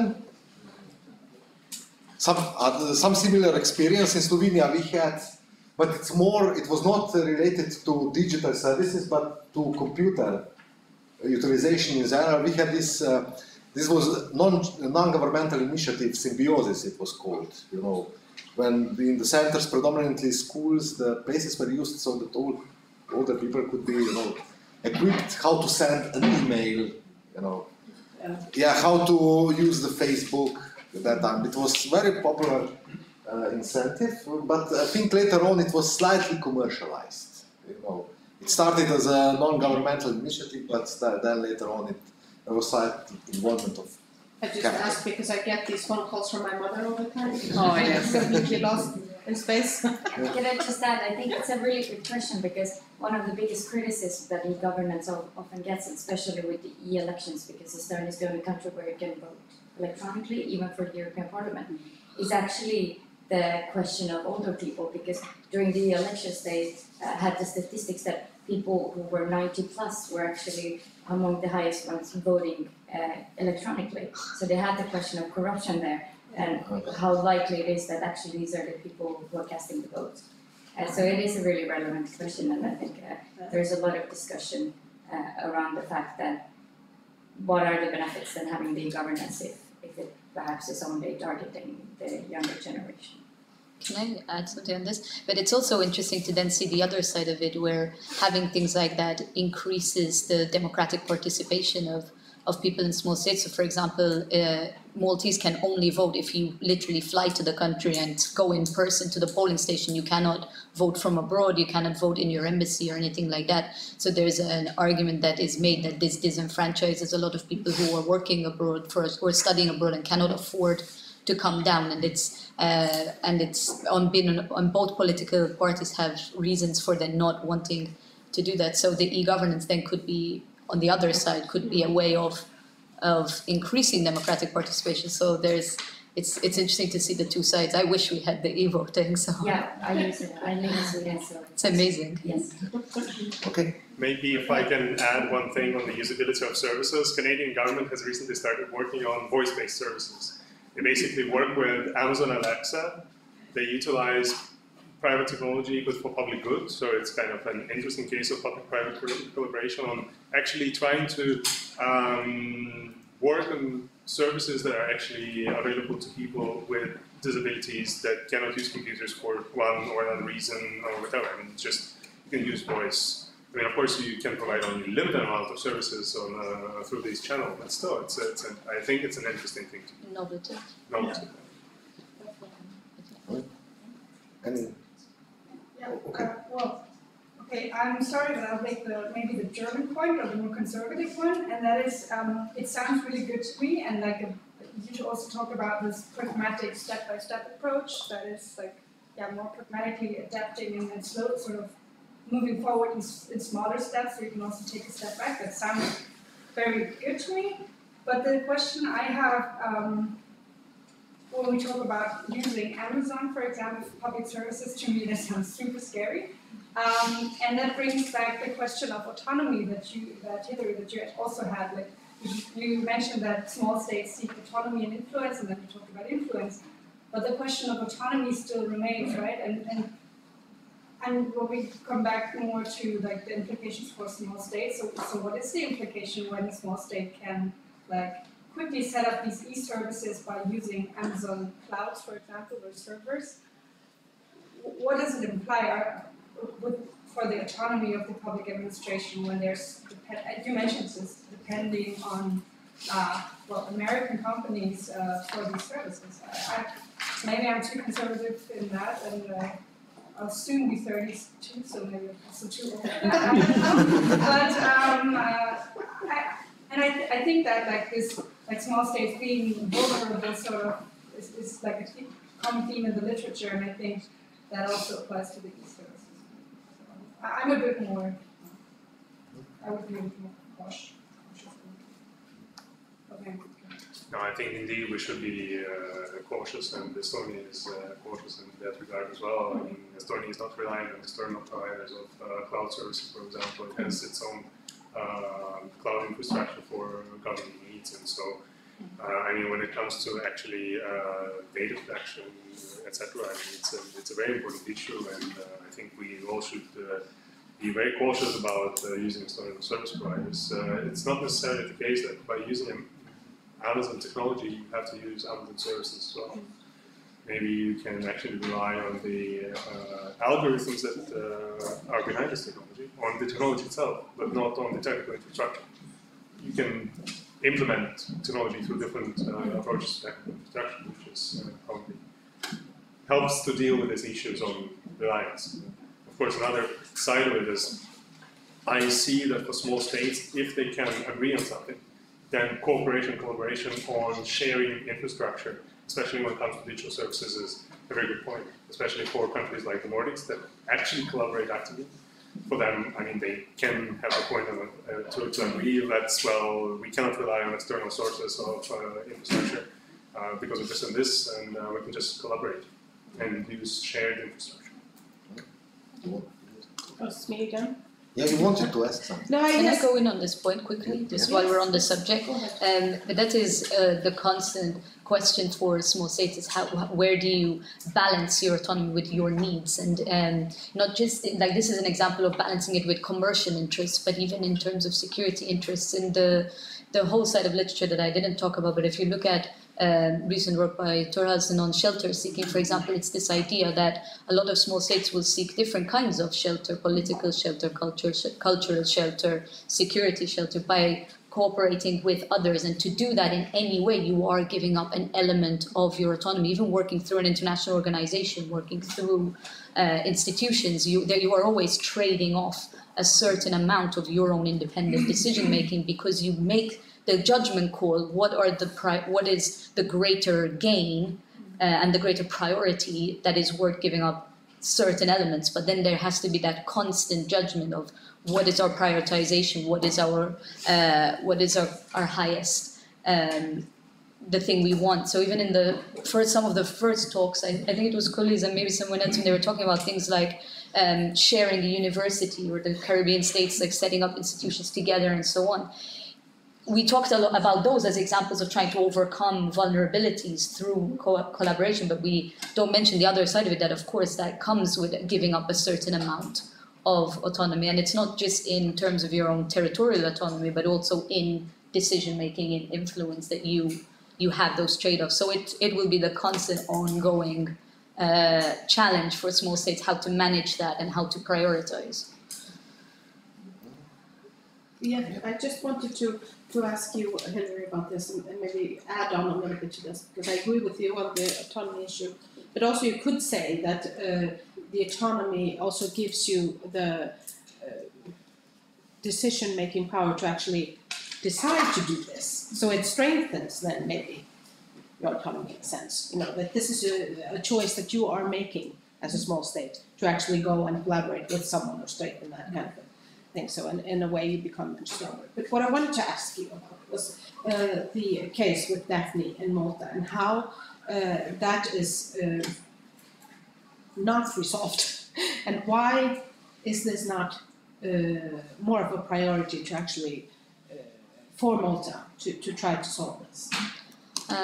Okay, I'll make a point on your first thing about collaboration and choice. And I think the interesting thing is, in light of your next project as well, after this one comes to an end, the fact that your next project is to get small states in leadership, is that comes down to that idea of choice, and also depends on character and the role of leadership and the decision who they decide to trade with. There are inherent characteristics, we said, of a small state that they can't deny. They have to be open, they have to trade, but who to trade with, who to seek shelter with, so on, that then is a choice that's nurtured, it's policy rather than nature. So then a lot of that will come down to character and decision making. So I think it's going to be a really interesting theme of your next project as well.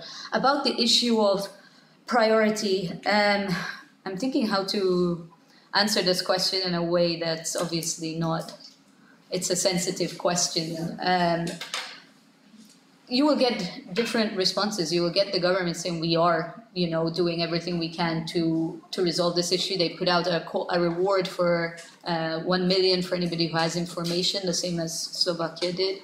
They'll say we are investigating, and they'll give one perspective. There are reports that are coming out which are saying it's insufficient, it's inadequate, and I mentioned the report of Ana Gomez in 2017, but actually just yesterday, the Greco report, the Council of Europe's Group of States Against Corruption report, came out yesterday, so I had to update my notes, and said Malta lacks an overall strategy and coherent risk-based approach when it comes to integrity standards for government officials. In 2019, the Moneyval report on financial institutions and money laundering has been leaked, and 2 days ago, this is all happening this weekend, that's also pretty damning for Malta. In 2018, last year, the Venice Commission report said that Malta is no longer a democracy. So in a personal capacity, I can't tell you what is true, what's not true, but what I can say is the more these reports come out that corroborate each other, the more it cements the impression that not enough is being done, and that the reason not enough is being done is because there are wider systemic problems of impunity and corruption that are manifesting in this unwillingness to go after a proper pursuit of justice. And there is also links with things like the subject that we talked about a lot in terms of clientelism and cronyism and so on, that might be having an effect as well. So for instance, even in the first case, when they opened the investigation, had to be postponed because one judge is related to somebody else, and then the somebody else is the subject of the investigation. So because of the personalism and the smaller nature of the country, there's also personal involvement. That means that is stymieing the process in the sense of people can't be involved in the process, but there's the limited human capacity. Okay, you have to find somebody else, and there are all these ties. And just this month, Walter Vienendahl just released an article on clientelism in Malta, which talks a bit about these links that could arguably be one of the reasons why it's delaying the process side of it. But in terms of the results side, yeah, I would look carefully at these reports and at what the governments say and what actions are being taken, and then reach a judgment about whether there are wider systemic issues that are delaying this process. Okay. Yeah, I had a question to you, Jana. In your study, I don't know, perhaps you addressed it, but how do you interpret the fact that Sweden still has its border controls in place, especially when you enter the country from Denmark? Based on your theoretical framework and also the comparing with other states, and the fact that the crisis is over, and they keep justifying prolonging the border control. How do you interpret it? Yeah, thank you very much for the question. If you look at the old patterns of the analyzed states, all of them introduced some border controls, but as you rightly mentioned, they actually were reduced after the flow of the migrant or after the peak of the crisis.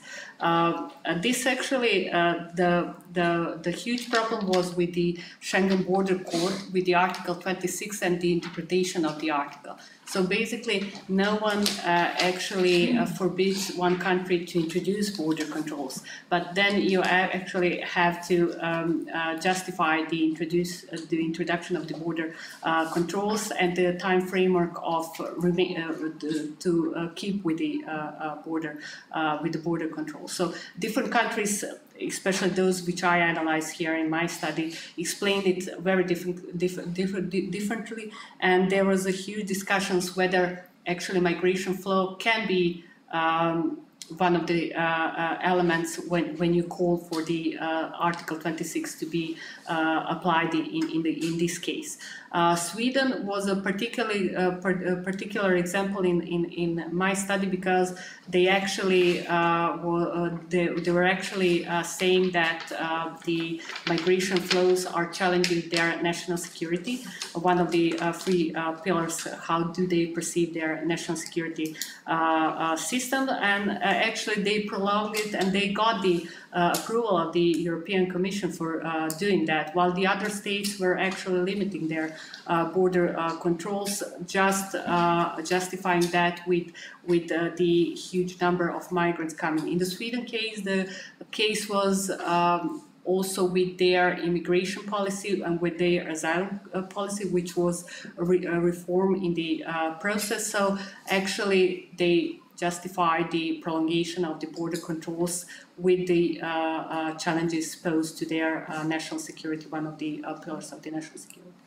Do you think the fact of being a receiving country and transmission country, does that play definitely, definitely. Because if you look at the numbers, most of the countries which were transit countries, they really had low figures of asylum applications, and they did not have to prolong their border controls. But in the case of first Austria and then Denmark and especially Sweden, this was a huge case because most of the people, because of their previous asylum policies, which were welcoming, wanted to stay there. So this was one of the reasons also why they prolonged their border controls, in my opinion. And this is also really interesting because it ties into again this idea of what's the reason you're giving it affects the, you know, how are you justifying it? What's the message and how does that impact on the reputation of Sweden as closing it? Is it are they projecting it as being because of, you know, we don't have enough space, or is there, or what is the narrative, and then how does that affect the way, you know, you read the reports about Sweden doing this, and what are the, so it ties into again this idea of that it's not just the material reasons, not just the territory, the space and so on, but also the ideation of factors. What are the reasons you're giving? What's the justification that I completely agree. The narrative is very important. If you follow the narrative in all the countries which I analyzed, especially Sweden, it has completely changed during the crisis. You know, everyone started from the position of being open to migrants, welcoming them to the society. Particularly if this was the case of transit countries, then, you know, everyone is welcome because they are just passing by. And in terms of destination countries, especially Denmark and Sweden, they really have an open narrative. Especially Sweden case, they showed an exceptionalist asylum and migration system. But when you are faced with such huge numbers of people who want to stay in your country and you have to integrate them on a daily level, then, you know, the narrative starts to change. It's not the same as in the countries in the Western bloc of the Central European, where the public support was quite low for integrating migrants or receiving them to the society. But you can also see figures going down in Denmark and Sweden after the migrants start coming in huge numbers. So narrative is very important. Their good reputation is what made people want to come, and then it has the reputation is also very, very important in terms of small states. Yeah. Thank you. No more questions? Okay, I think we are running out of the time. So we will start with the last session, which is closing up the event. It will be a short, it will not take 20 minutes for sure. Just to sum up some things, we have finished with all 7 presentations. Hopefully we tried to streamline the program so that the governance aspects are somehow addressed, and that we also utilize some case studies. This is also the final workshop within the framework of Jean Monnet Network project, so we have completed this assignment. So we can click a box. Yeah, we can click a box. So now I would like to thank to all the speakers from the first session and also from the second session to accepting the invitation to coming here to deliver the speech, sharing their knowledge. Thanks to you, the participants, taking your time and coming here to this event. Thanks to all the partners who were not active, but they were active with questions here. So the project partners who are here and they were active with questions and etc. Thanks to also to other project partners who are not here, but they are, I think, mentally with us, so they think about us constantly. Sure. I would like especially to thank to Kili and Thomas for wrapping up and with the program that we did, the 3 of us specifically together. Maybe now we can finish with the event. Pia, would you like to add something? So, no, as a project coordinator. You are doing this wonderfully well, so no problem. Thank you all for coming. Yeah, so the event is closed. Thank you for coming. So.